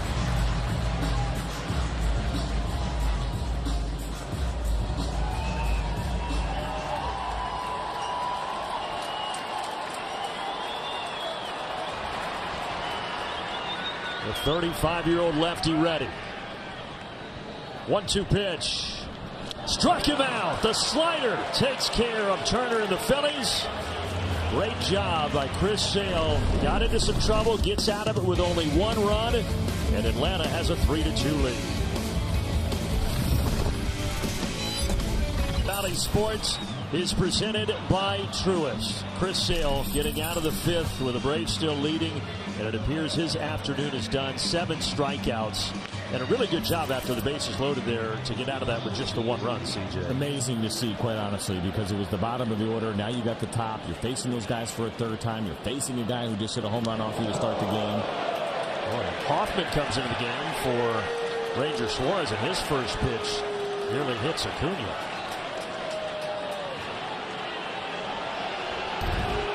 Take a look at this pitch here. They're set up middle of the way. Not to say that there's intent here, but that is a bad miss. And you see the look back there from Ronald. And understandably so. I don't think you want to upset number 13. Fouls it off, 1-1. So Suarez goes 5. He strikes out 7, just like Chris Sale. And now the Phillies bullpen takes over here in the 6th inning.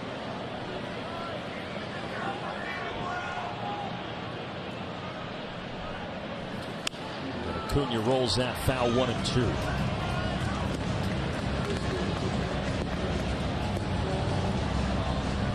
Jeff Hoffman, second year with the Phillies, and last year was his best of his career, 2.41 ERA.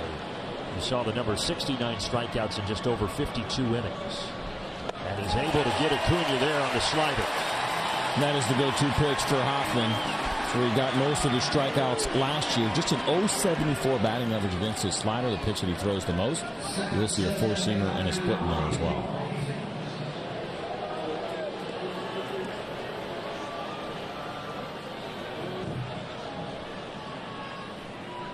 Ozzie Albies now batting from the left side. Had a homer from the right side back in the first inning to get the scoring started.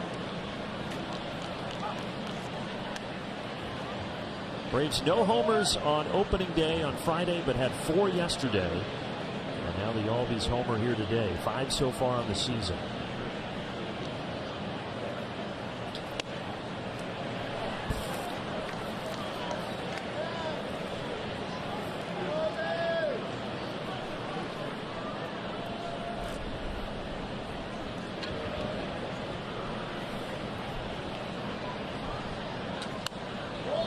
Straight back, 2-1.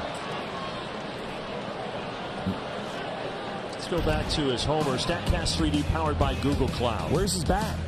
How is he doing it without a bat? That is how good he is. This was a bomb, 96 off the bat, and another no-doubter here. How about 100 feet in the air for Ozzie?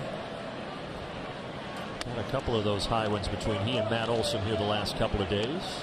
So there's no action in the Braves bullpen. There's Chris Sale. He's going back down. I was with you. I thought for sure big emotional moment, that might have been it. But maybe not. But it's tough to tell sometimes after a big moment like that, because usually when you see all the handshakes and so forth, that means, okay, the day is over. But maybe that was just a congratulations on getting out of the 5th inning. Certainly an emotional moment, and he brings that kind of emotion to the table, right? You see it on the outside with Chris Sale. There's been a lot of talk about that leading up to this season and when they first acquired him and bringing that extra level of intensity. But I'll be honest, I thought he was probably out of the game after that as well. 3-2 popped and foul ground. And Mundo Sosa takes it. 2 outs.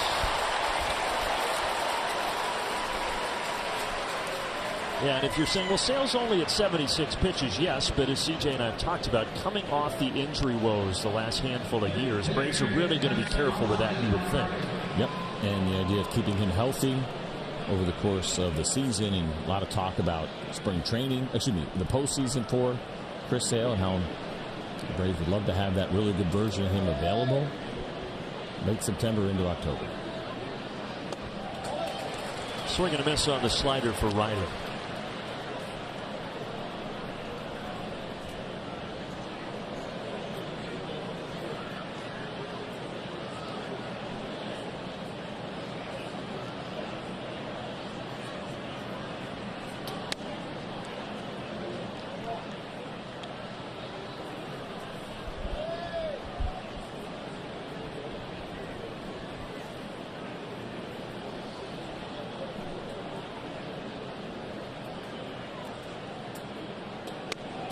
Fastball high, swing and a miss, 1-2.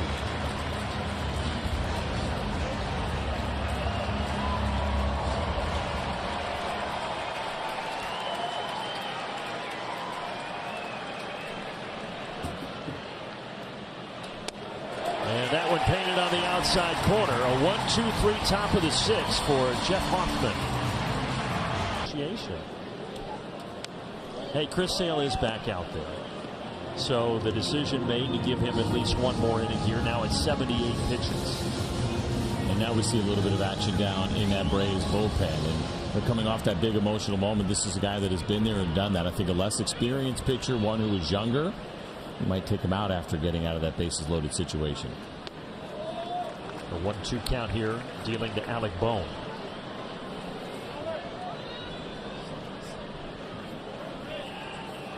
But this would be fantastic if you can find a way to get to the 6th inning and leave the bullpen just with the last 3. Of course, the Braves still have 3 straight before they get to an off day, so that's 3 straight in Chicago.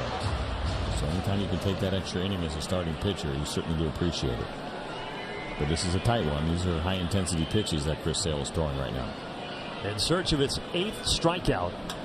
He will not get it. That one up the middle. And Bohm with a leadoff single.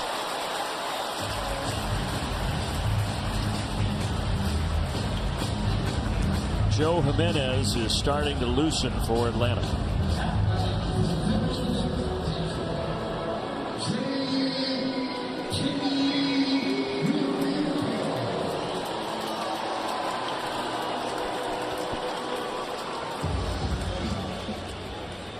As you noted earlier, every hitter besides Schwarber is a righty. So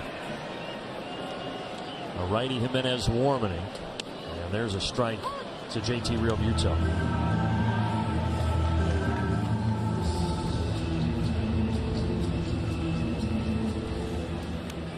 This feels like one of those spots where one more base runner and maybe Ryan Snitker goes to the bullpen. High in the air to left. Duvall back. In front of the wall. He's got it. Realmuto just got underneath that thing, and it stays 3-2.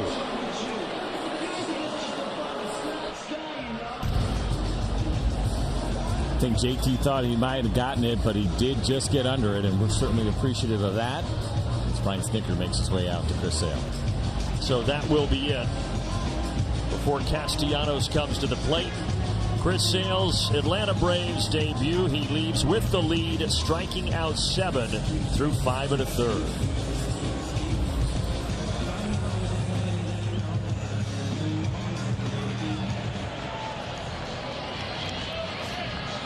Brought to you by Synovus, the bank that helps you get there. By the All-South Highway Safety Team. Always wear your seatbelt. And by Alpha Insurance. Braves trying to sweep the Phillies. Hey, suit up this season at MLBShop.com. Check out the largest selection of official jerseys, caps, t-shirts, collectibles, and more. Get all your Braves gear, MLBShop.com. And Joe Jimenez right now with the Braves eyeing that sweep, just trying to keep Atlanta in front here in the 6th inning. He comes on with 1 on base and 1 out. Four-seam fastball, slider, changeup. But didn't go to changeup very often. Of course, what you get with Joe Jimenez is a lot of swing and miss. Saw it there on the slider. And so with strikeouts, it's a lot of strikes, right? He fills up the strike zone, doesn't walk guys, but he's a little bit more of a fly ball pitcher. Just 2 ground ball double plays behind him last season. Matching jackets up here in the booth. We appreciate you spending your Easter Sunday with us. Brandon Gaudin, CJ Nitkowski, and Wiley Ballard downstairs. Castellanos is the batter. And on the outside corner for strike 0-1.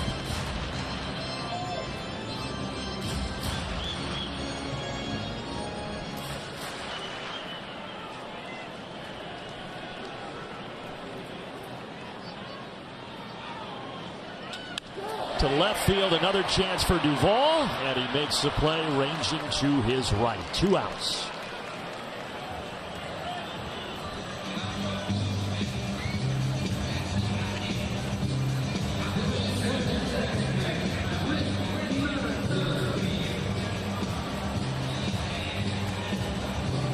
And now Whit Merrifield comes to the plate. 1 for 2 with a single and a fly out. With Bohm still over at first base. Weak grounder. Riley Yes, got it. Another really good play by Austin Riley over at third base that sends us to the 7th inning. They do not want to review. He is out at first base, and it's 3-2.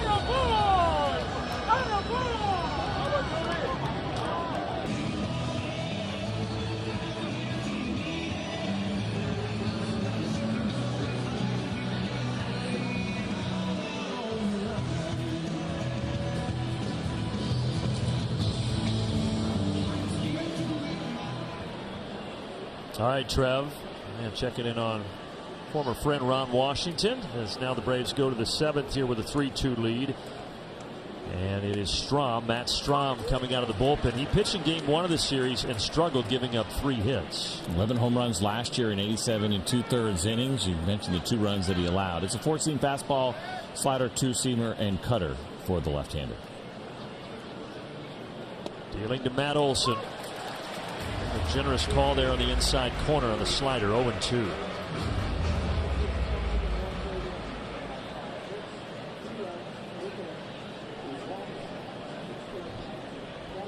Olson 2 strikeouts so far today, 1 swinging, 1 looking. And there's another one looking right at the knees. Let's go back to that play to end the 6th inning. This is our Zaxby's saucy play, and it was pretty saucy from Austin Riley. It was, and the best thing that happened is that Joe Jimenez did not touch that baseball. He went for it, couldn't get to it, and that's the good thing in that spot. Obviously, it's a great play by Austin Riley, who continues to be really impressive with the glove. But as a pitcher, you got to panic a little bit and everything you have to get after it. And fortunately, not a lot of range there for Joe Jimenez, because that would have been a lot tougher play. Chances are wouldn't have fielded it cleanly anyway, and so Austin Riley was there to finish it up.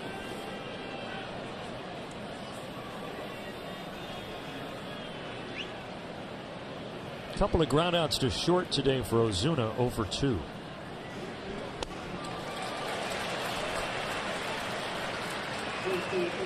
Braves trying to sweep the Phillies and start the season 3-0. Phillies last year started the season 0-4, got swept by the Rangers, lost another game. They didn't really rally until a couple months into the season. They started rough into early June. Third time that Ozuna has hit it to Turner at short. This time, though, he's able to get it by him and reach. Yeah, he smoked that baseball. It absolutely ate Trey Turner up, 104 miles an hour off the bat for Marcell Ozuna. Turning this 4-seam fastball around. Watch Trey Turner here. It's kind of interesting to watch his pre-pitch setup. You don't see the hop in there. You don't see a lot of foot movement. He's kind of flat-footed and only relied on hands, and he whiffed on that one. They do call it a hit for Marcell Ozuna. Now, the last 2 days, the Braves had 32 hits in games 1 and 2 of the series combined. Actually, only 4 hits today, but still leading where it matters, 3-2.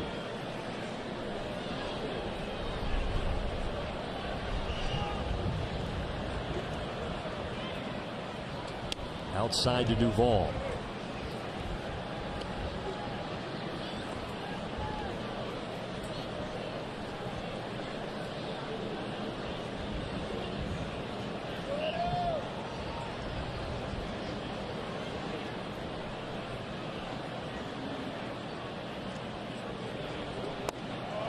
I've seen those videos where they'll show an entire infield. There's one I remember seeing specifically with the Padres, where it was Machado, Kim, and Bogarts, and all kind of hopping at the same time, pre-pitch, and all like in perfect sync.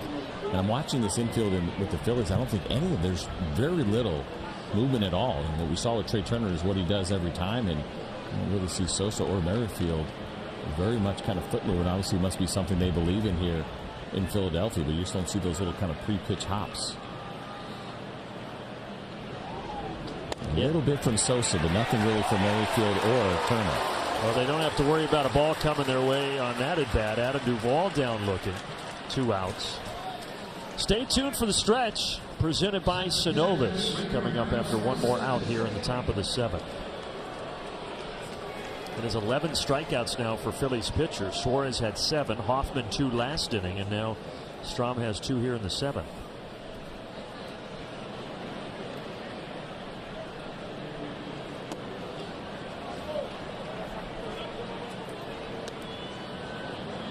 Speaking of that Braves potential sweep, certainly still quite a bit of work to do here. But the last two times the Braves opened with the Phillies, 2019 and 2021, the Phillies swept both of those series. So Braves trying to do the same to Philadelphia here to start the 2024 season.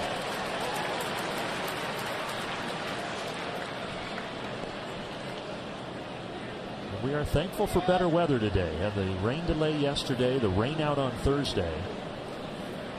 Better temperatures and more sunshine this afternoon.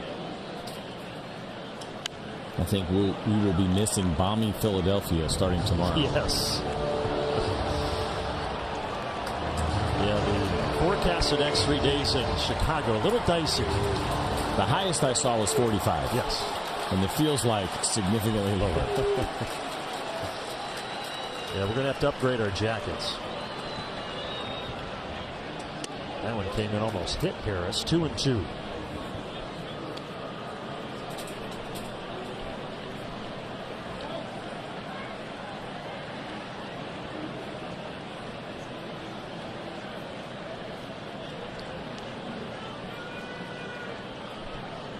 Two down, 2-2 pitch.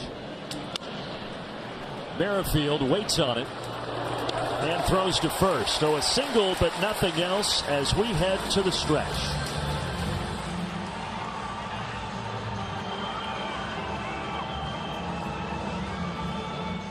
And the bottom three in the order scheduled to face Joe Jimenez here.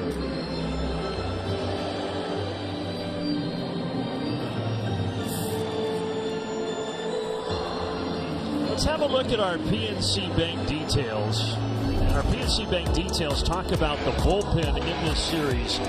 Over 12 innings pitched, just 2 runs, 10 strikeouts. They have been fantastic, and efficiency, 12.2 pitches per inning. League average is just usually a tick over 15, so they have been terrific in getting the job done. For Joe Jimenez today, looking for that multi-inning outing. 5 times last year he went more than an inning for the Braves. 2 was the high, did it a couple of times, and Brian Snitker's going to ask him to do it again here this afternoon. It only took him 3 pitches to get 2 outs when he came in the 6th inning in relief of Chris Sale. So a pinch hitter here. Instead of Edmundo Sosa, it will be Bryson Stott coming off the bench.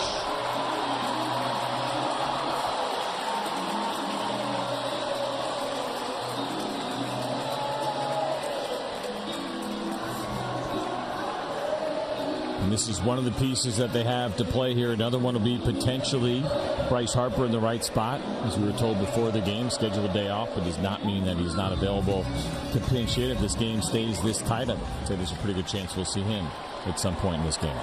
And it gave the fans a chance to hear their favorite walk-up song, which is A-OK by Ty Verdes, that Bryson Stott has had play when he comes up to the plate the last few seasons. And not a big advantage necessarily for hitters when facing Joe Jimenez. When you talk about left versus right, Stott's certainly a better hitter than Sosa. As far as what Joe Jimenez did last year, right down the middle, 233 against both was the batting average against. What a year it was for Joe in his first season in Atlanta, earning him that contract extension. Slider outside, 2-1.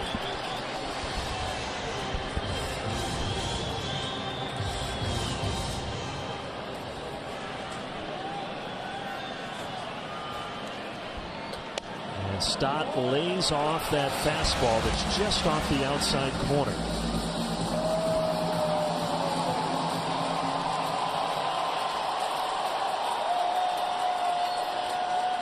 Stott's having a nice series. 4 hits and 2 runs driven in. This one is down the right field line, but it is hooking foul.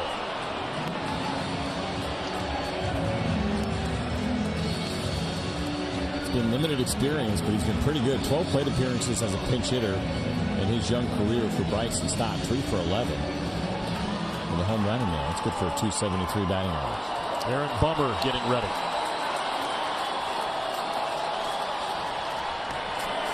And he missed. Slider outside, so the tying run is on base here in the 7th inning. Bryce Harper. No, it's not Bryce Harper. It's Brandon Marsh who came out and grabbed a bat late there. Marsh hit a 2-run homer in the first game of the series. Didn't play yesterday. And now he comes up here in the 7th inning.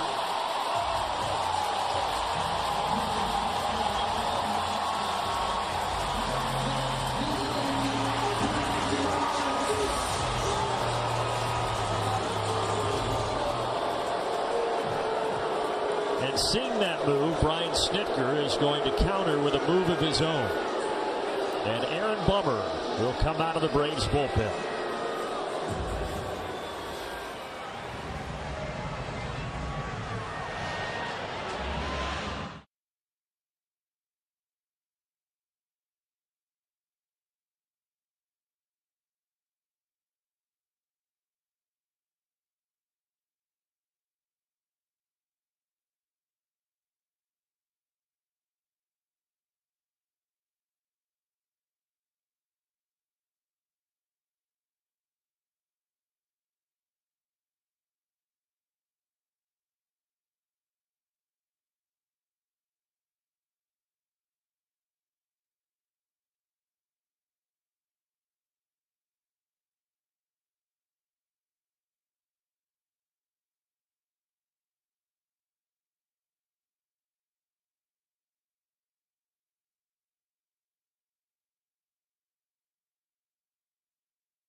Atlanta Braves baseball is brought to you by Rooms To Go. Shop now and save at the Rooms To Go anniversary sale. By Destin Fort Walton Beach, Florida.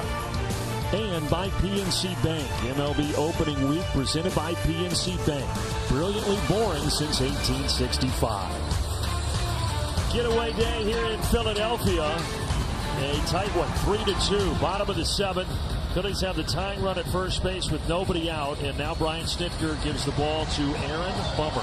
Second appearance of the season for a guy who came over and he traded with the Chicago White Sox. The name of the game here is ground balls, and trying to get that ground ball, potentially a double play.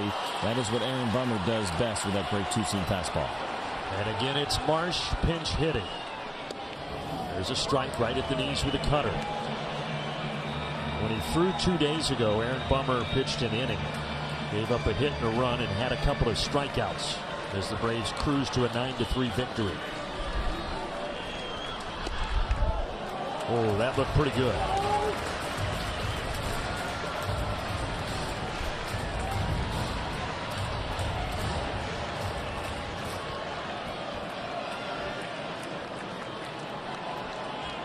But instead of 0-2, it's 1-1 now. Oh. Didn't get that call either. 2-1. Things getting a little bit tight. We talked about the home plate umpire today, and Jeremy Rayhack, and generally has a pretty generous zone, especially on the corners, but a couple of tight calls all of a sudden going against Aaron Bummer. And he will toss over. Stop that.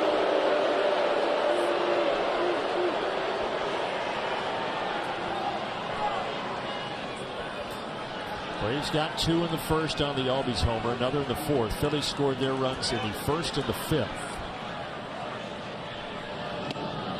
He does get that call, rightfully so, to even the count.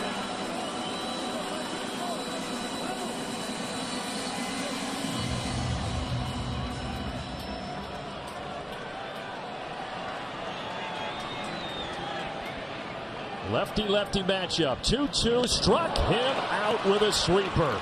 Down goes Marsh, one away. How about that? You step in as Brandon Marsh, and you know the two-seam fastball is the go-to pitch, and you don't see a single one of them. A couple of cutters and then these sweeping sliders to finish him off. The location was just fantastic on each of those pitches. Even the misses were close. And Aaron Bummer, the first batter he's faced, is pretty dialed in.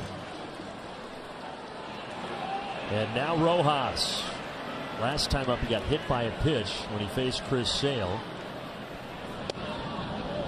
Takes a sweeper in there for a strike. 0-1.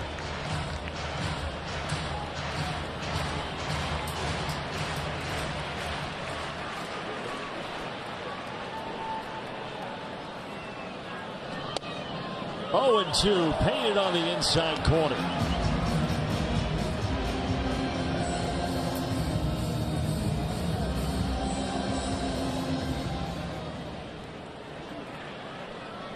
Bummer looking for a second consecutive strikeout, but first time is called by Rojas.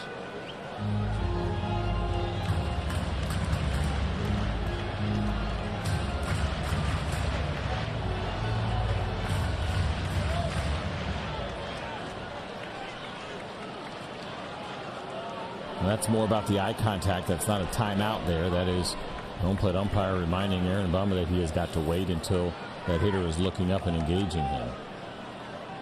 Now everybody's set and ready. 0-2. Grounder to short. Orlando. Ozzie. Olsen. Double play. We'll see if they want to take a peek at it. But it appears from the naked eye that he was out at first base. Now they do want to check it. Rojas has great speed, and he displayed it there. Well, first of all, Aaron Bummer did a great job this inning, and hopefully it'll be over here executing his pitch. We'll take a look at the exchange here. Perfect throws all the way around. Philadelphia is challenging the out call at second really and the out call at first. Both. Wow, they're challenging the one at second. No, it's easily out at second. I guess you throw it out there because you can. This is the one that matters the most, and that's going to be close. It looked like the ball might have been in the cylinder, but it's got to be to the back of the glove. And a game of inches. I mean, it's a good throw. You really want to get picky, a foot offline maybe, and does that make a difference? Probably in that spot, but nobody is going to throw absolute perfect strikes in the middle of the body of your first baseman.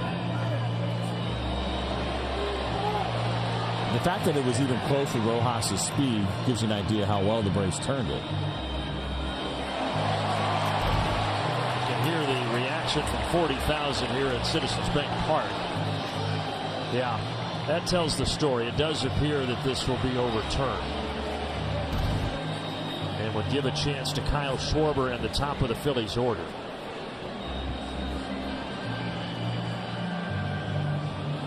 Everybody is watching that huge video board here at Citizens Bank Park as they replay it over and over.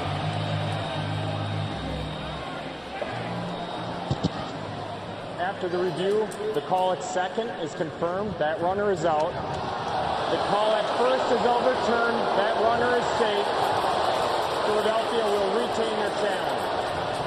I think the fans initially were confused. They didn't know that both were being challenged, but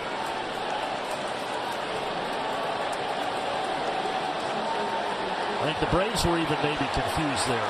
Yeah. But it is 2 outs. So everybody has to go back onto the field. All right, so a couple of things to keep an eye on here now. Of course, you got Kyle Schwarber coming up, but thinking about Rojas over at third base for Aaron Bummer last year. 17 stolen bases against him, 17 out of 18. Now, it's not always all your pitcher. And, of course, he's playing for a team that was non-competitive last year with the Chicago White Sox. Now, I don't know if they would get that aggressive with Schwarber up. Kyle Schwarber has faced Aaron Bummer 3 times in his career, and one of those times he did take him deep. And so it's a shortened history, and probably history you could throw out the window, because it happened in 2017. 7 years ago. It was a lifetime ago in baseball.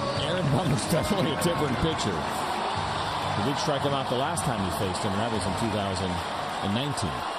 We like the recent history. The 5-year ago history much better. Now they square off in a key spot in 2024. And that was Chadwick Tromp, the catcher, calling time there. They didn't call a violation there, did they? No. Okay.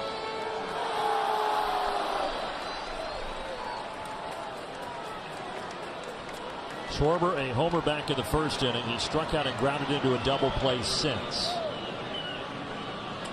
This one is center field for a base hit.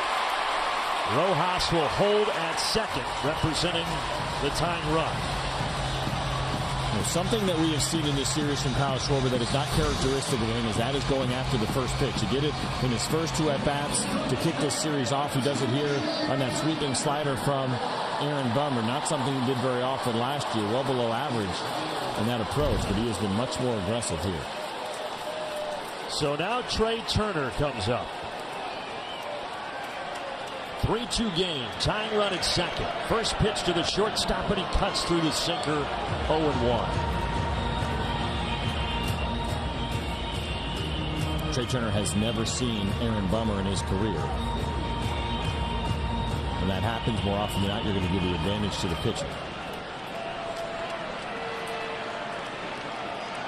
Turner 1 for 10 in this series, 0 for 3 today. All three of those at-bats came against the starter, Chris Sale. Foul behind home plate. 0-2 now.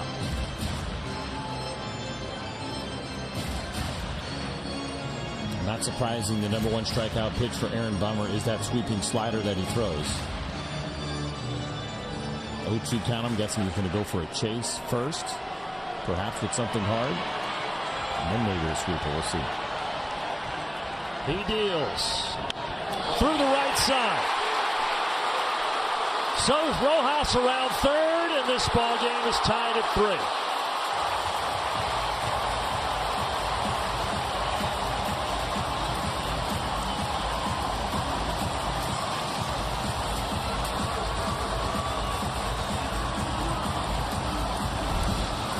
It's a two-seam fastball. They're trying to go in. You can see the miss away and catching too much of the plate in an 0-2 count. Aaron Bummer had Trey Turner exactly where he wanted him, and unfortunately could not execute the 0-2 pitch.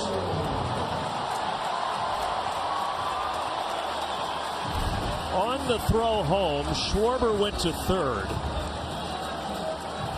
So now Alec Bohm is the batter with the go-ahead run 90 feet away. Bummer has to buckle down. First pitch misses, 1-0.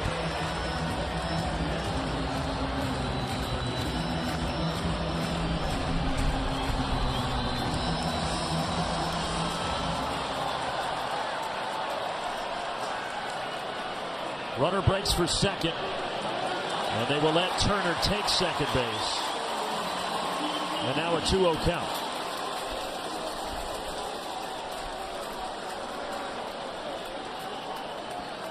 This one has a different feel than the last 2 days, where the Braves won 9-3 and 12-4. This one all locked at 3 apiece. And a 3-0 count. First base open. Real Muto waiting on deck.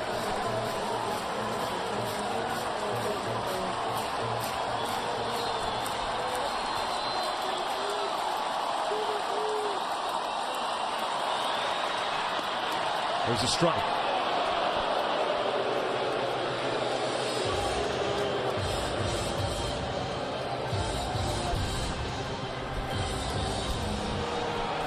Most of the 40,000 standing here in Philadelphia.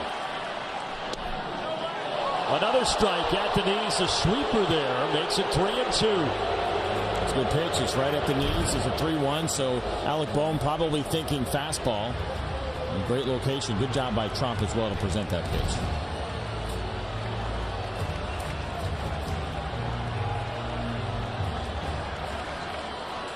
Aaron Bummer, one of the new Braves, trying to keep this ball game tied. And time is called, and again it's the catcher Trump.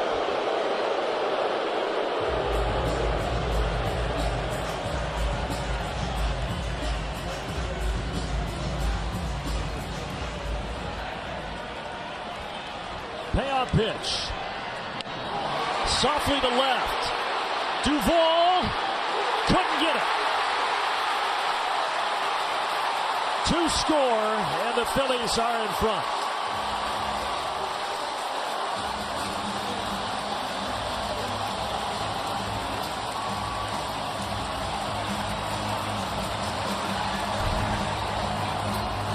Great effort here from Adam Duvall. Was not hit hard at all, just 74 miles an hour off the bat. He came charging hard, and you can see it at the very end of his glove, and he just ran out of room and needed probably another inch or two.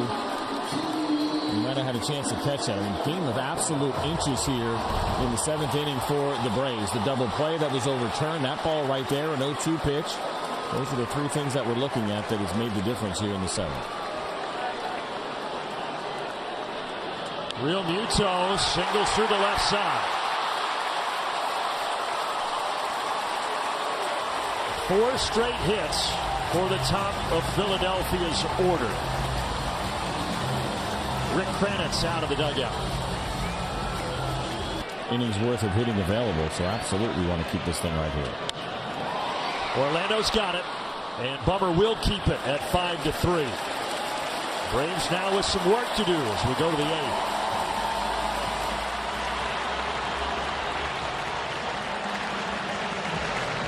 Pull off the sweep against the Philadelphia Phillies. And the good news is they've got one of their hottest hitters leading off this 8th inning in Orlando Arcia.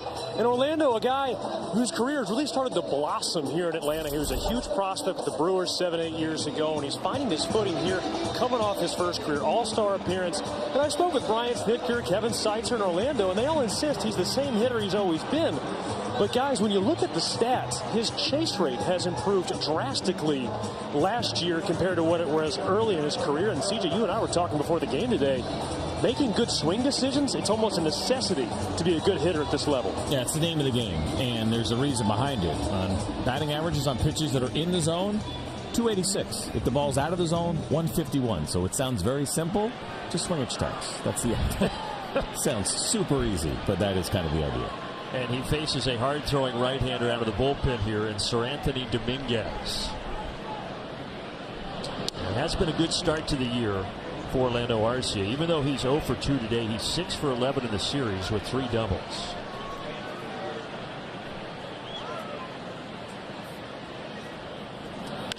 Fouls this out of play.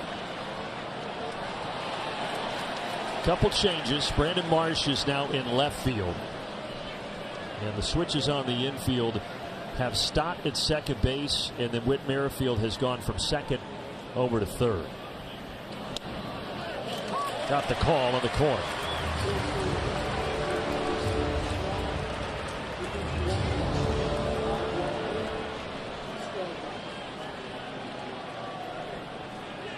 Dominguez with a 1-2 pitch, and he got him to chase it. 4-seamer away. So Arcia is down, and instead of Chadwick Trump, Jared Kelenic has grabbed a bat and will hit here in the 9th spot of the order. Now, we wondered if this card was going to be played. 3 lefties that are on the bench here this afternoon for the Braves, and something that Dominguez has struggled with going back to the beginning of last year. Lefties hitting 300 against him with an 840 OPS, and so the right time to get Jared Kelenic in this game. See if he can find a way on base and get that tying run to the plate. Big swing there. Kelenic did have 3 hits yesterday. He drove in a couple of runs as well.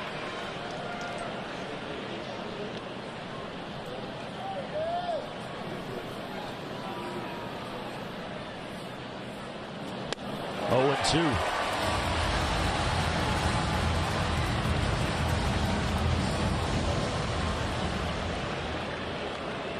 Atlanta got the 2-run homer from Ozzie, 2 batters in, and then another run in the 4th. But outside of that, just 3 runs on 4 hits.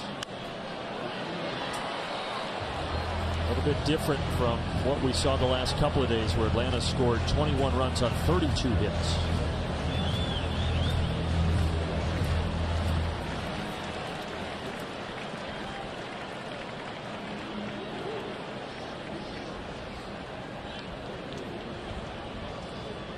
Oh-2, and Kelenic not chasing. And you can see JT Realmuto calling for that slider, wanted it in the dirt. It's a pretty bad miss, up and away off the plate.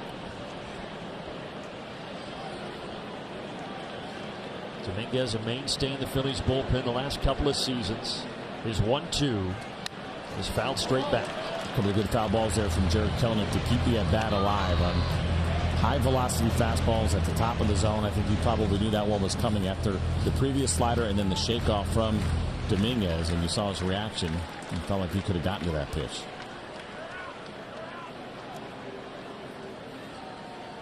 Again, the 1-2. 2 balls and 2 strikes. Change up nowhere near.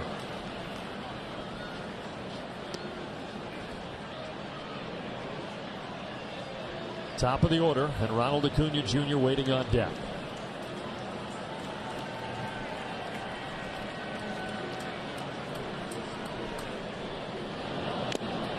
Real Muto could not hang on, so the at-bat continues. It's a good one here for Kelenic. Of course, ultimately he wants to win it, but he has fought off a couple of really tough pitches.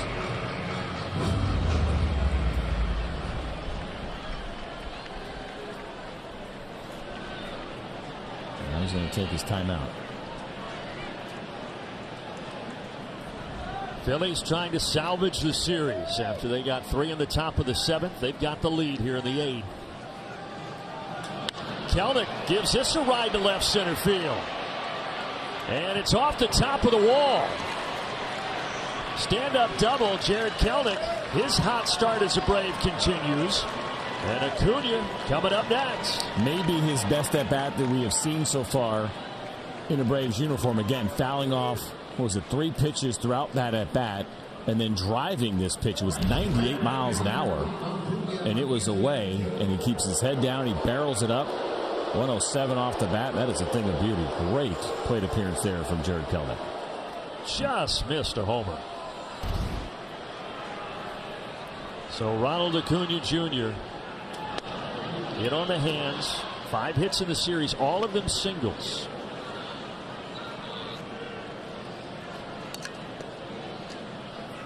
Coming off his 41 homers, 73 stolen base season a year ago as the MVP. 2-0. He showed you that high home and in center field, shading Ronald Acuna Jr. toward right center a little bit. And the belief there probably is they don't think that he is going to pull that 97, 98 mile an hour fastball if he gets it in the zone. I think that could be a mistake. This one back on top of our heads here. I mean, Ronald Acuna Jr., he is not scared of the high heat, as we have showed you many times. One of the best fastball hitters in the game.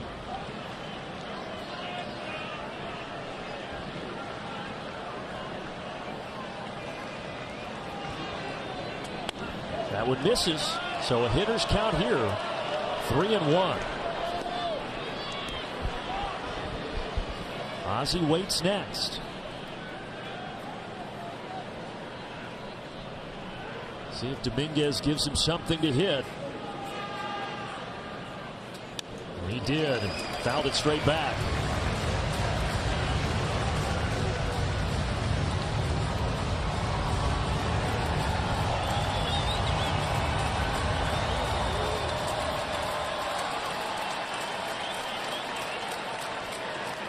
Three balls and 2 strikes.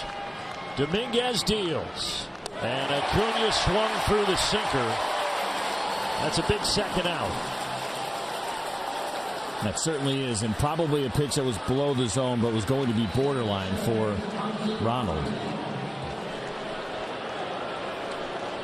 Well, now you've got Ozzie Albies, who had a home run yesterday in the first inning and a home run today in the first inning. A home run here would be gigantic and tie this game at 5.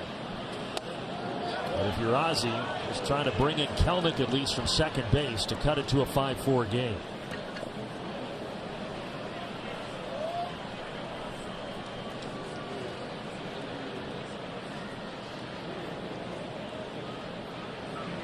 Now the 1-0. Hard hit and by the diving ball. Kelenic around third. It is 5-4, and Ozzie Albies has driven in 3 of the 4 for Atlanta. Oh, another great at bat here from a Braves hitter, and Ozzie doing it once again in a big spot, right as you said it. The idea of at least getting Jarred Kelenic home. Take a look at that pitch there at 96 miles an hour. Turns on it and drills it into right field. That gives a chance to Austin Riley with a tying run at first base. But first, the Phillies are going to have a meeting on the mound. Caleb Cotham, the pitching coach, 4th year with the Phillies, comes out. That also gives Soto some time to warm up. And we get a quick message here from Racetrack. Knock game day out of the park with whatever gets you going at Racetrack. Proud hometown partner of the Atlanta Braves. Well, it's turned into a tense affair here in Game 3 of the series and Game 3 of the season between the Braves and the Phillies.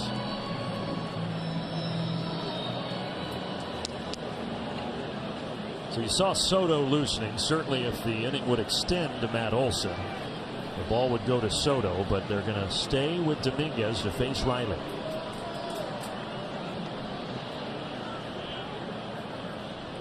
Outside.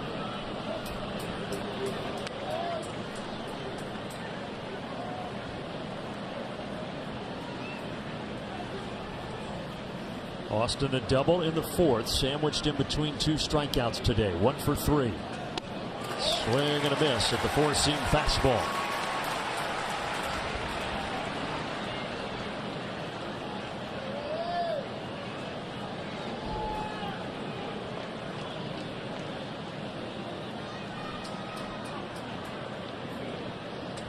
In on the hands, little flare to shadow left.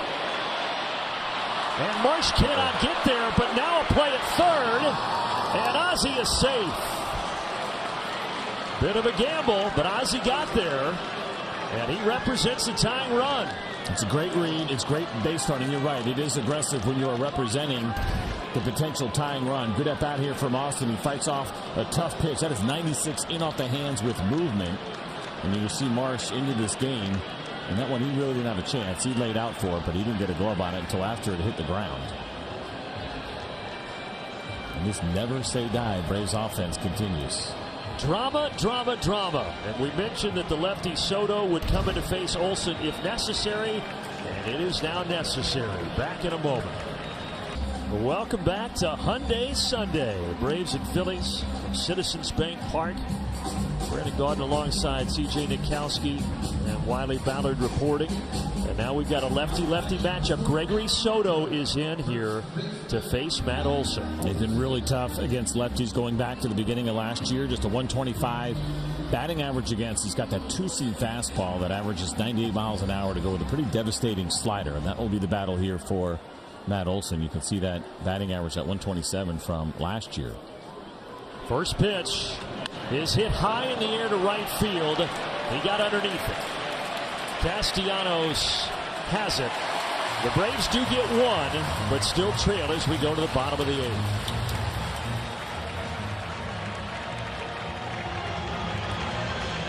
Brought to you by your local Toyota dealers. Toyota, let's go places. By Georgia Lottery, today could be the day. And by Racetrack, here with whatever gets you going. On we go to the bottom of the 8th. New battery here for Atlanta with Traub being pinch hit for. Travis d'Arnaud now in at catcher. And it is A.J. Minter in the game here on the mound. Good season for him last year in those 70 games. 4-seam fastball, cutter, changeup every once in a while as well from A.J. Starts by facing Whit Merrifield, who started at second base, now the third baseman. And a fastball outside, 1-0. And A.J. had one of those years where he was really good against righties. Kind of had those backward splits where they hit just 209 against him. The lefties at 280. Again missing with a fastball. Merrifield 1 for 3, a single, a fly out, a ground out.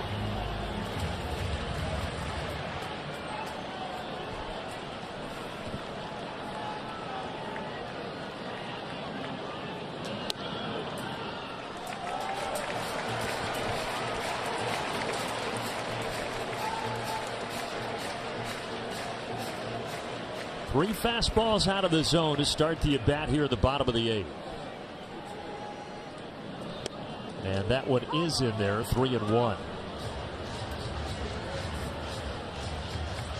the Braves led 3-2 going to the bottom of the 7th, but the Phillies got 3 runs, and the Braves responding with 1 in the top of the 8th. And now a full count to Whit Merrifield.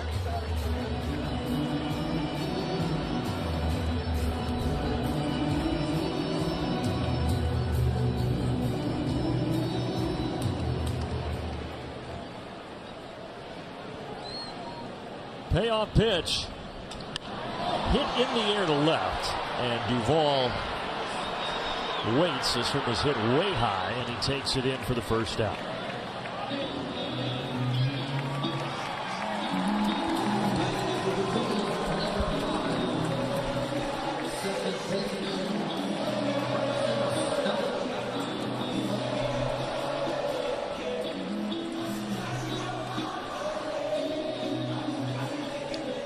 Now Bryson Stott, who came into the game in the 7th inning, is a pinch hitter in place of Edmundo Sosa.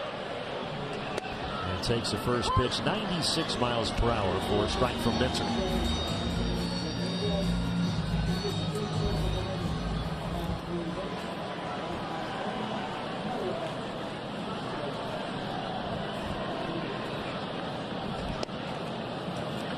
Well, just off the outside edge. Looking ahead to the top of the 9th, Atlanta will have 5, 6, 7 due up, starting with Marcell Ozuna, then Duvall and Harris scheduled.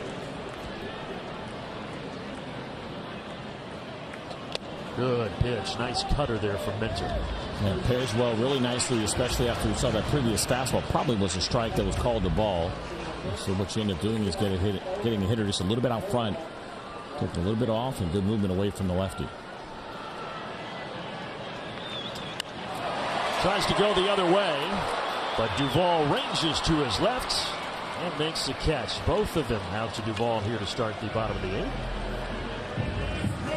On April 8th, the Atlanta Braves will celebrate the 50th anniversary of Hank Aaron's 715th home run. We told it to you about the last couple of days, but you can enjoy a special pregame ceremony, view the bat and ball from Hank's 715th homer, and see his Hall of Fame plaque.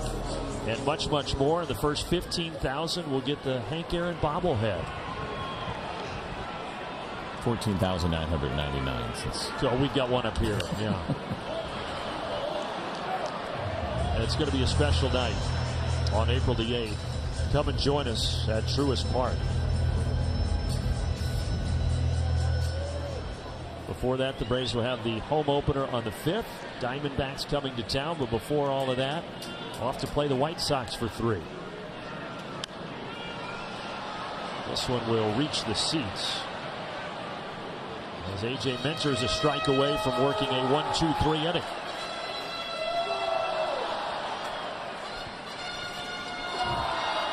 A.J.'s got that good cutter. We saw the swing and miss earlier from Bryson Stott. We'll see what he does here with Marsh. More often than not, the cutter is actually a contact pitch for most pitchers. Think about Mariano Rivera, had one of the great ones, but he wasn't a great strikeout pitcher necessarily. But A.J. gets some unbelievable swing and miss on his cutter.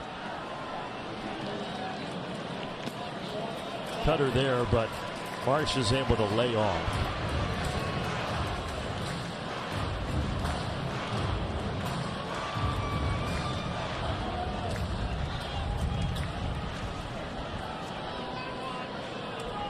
Base is empty. 1-2 pitch.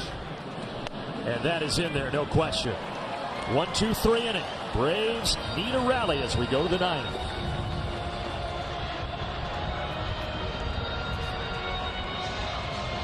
He did this, a 3-run homer. It's our PNC Bank moment. And did it on a slider that was over the heart of the plate. Of course, we saw it 40 times last year for Marcell, but a big one there. And we can get greedy, right? Can we ask for another? I'm asking for another, yes. Greed or otherwise. 1 for 3 with a single. All 3 times he's hit the ball in the direction of the shortstop, Trey Turner.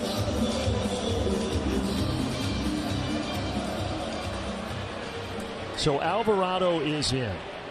Alvarado, when he pitched a couple of days ago, really struggled out of the bullpen. Gave up 3 hits, was responsible for 5 earned runs. 2 walks in there as well for him. But he's got the big arm. You see it there, 98 miles an hour on that fastball. And all it is a 2-seam fastball and a cutter. But 99 was that average velocity last year. The cutter sat at 93. 0-1 pitch. 0-2. Fouls back the cutter, does Ozuna.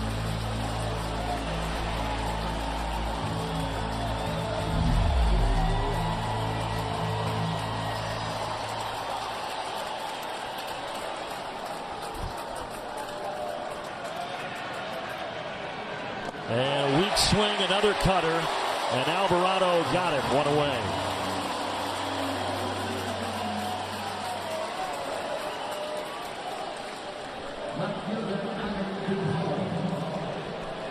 And now Adam Duvall will come up for Atlanta.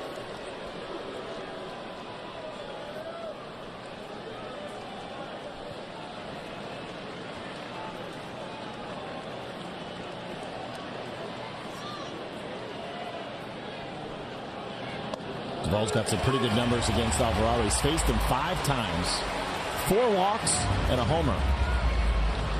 He's been on base every single time that he has faced this lefty. Awaiting an 0-1 pitch. Count evens up. Atlanta jumped out today with a 2-run Ozzie Albies homer.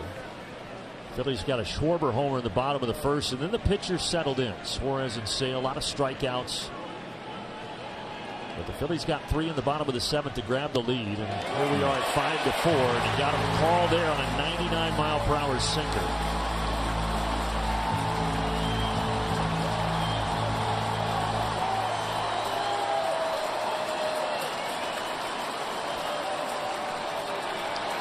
One and 2. 2-2.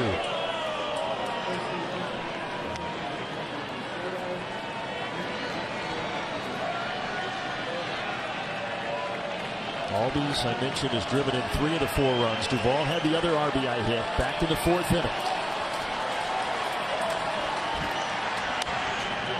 Backing out of play.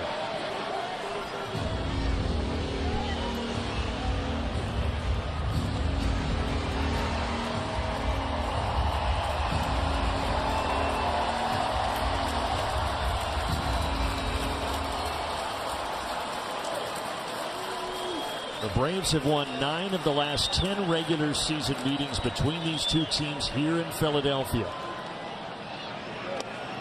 3-2. Right now Atlanta needs a little come-from-behind magic.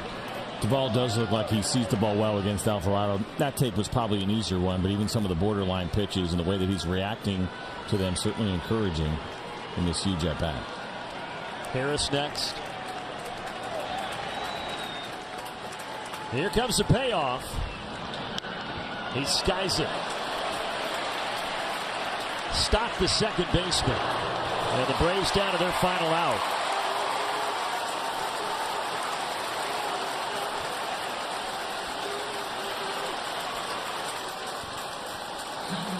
Harris 0 for 3, though he does have 6 hits and a home run in the series.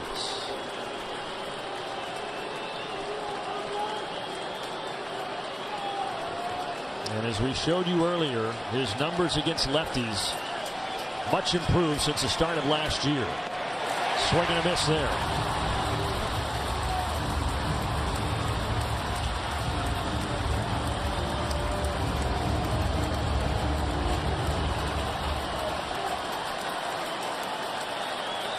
All the fans are vertical right now.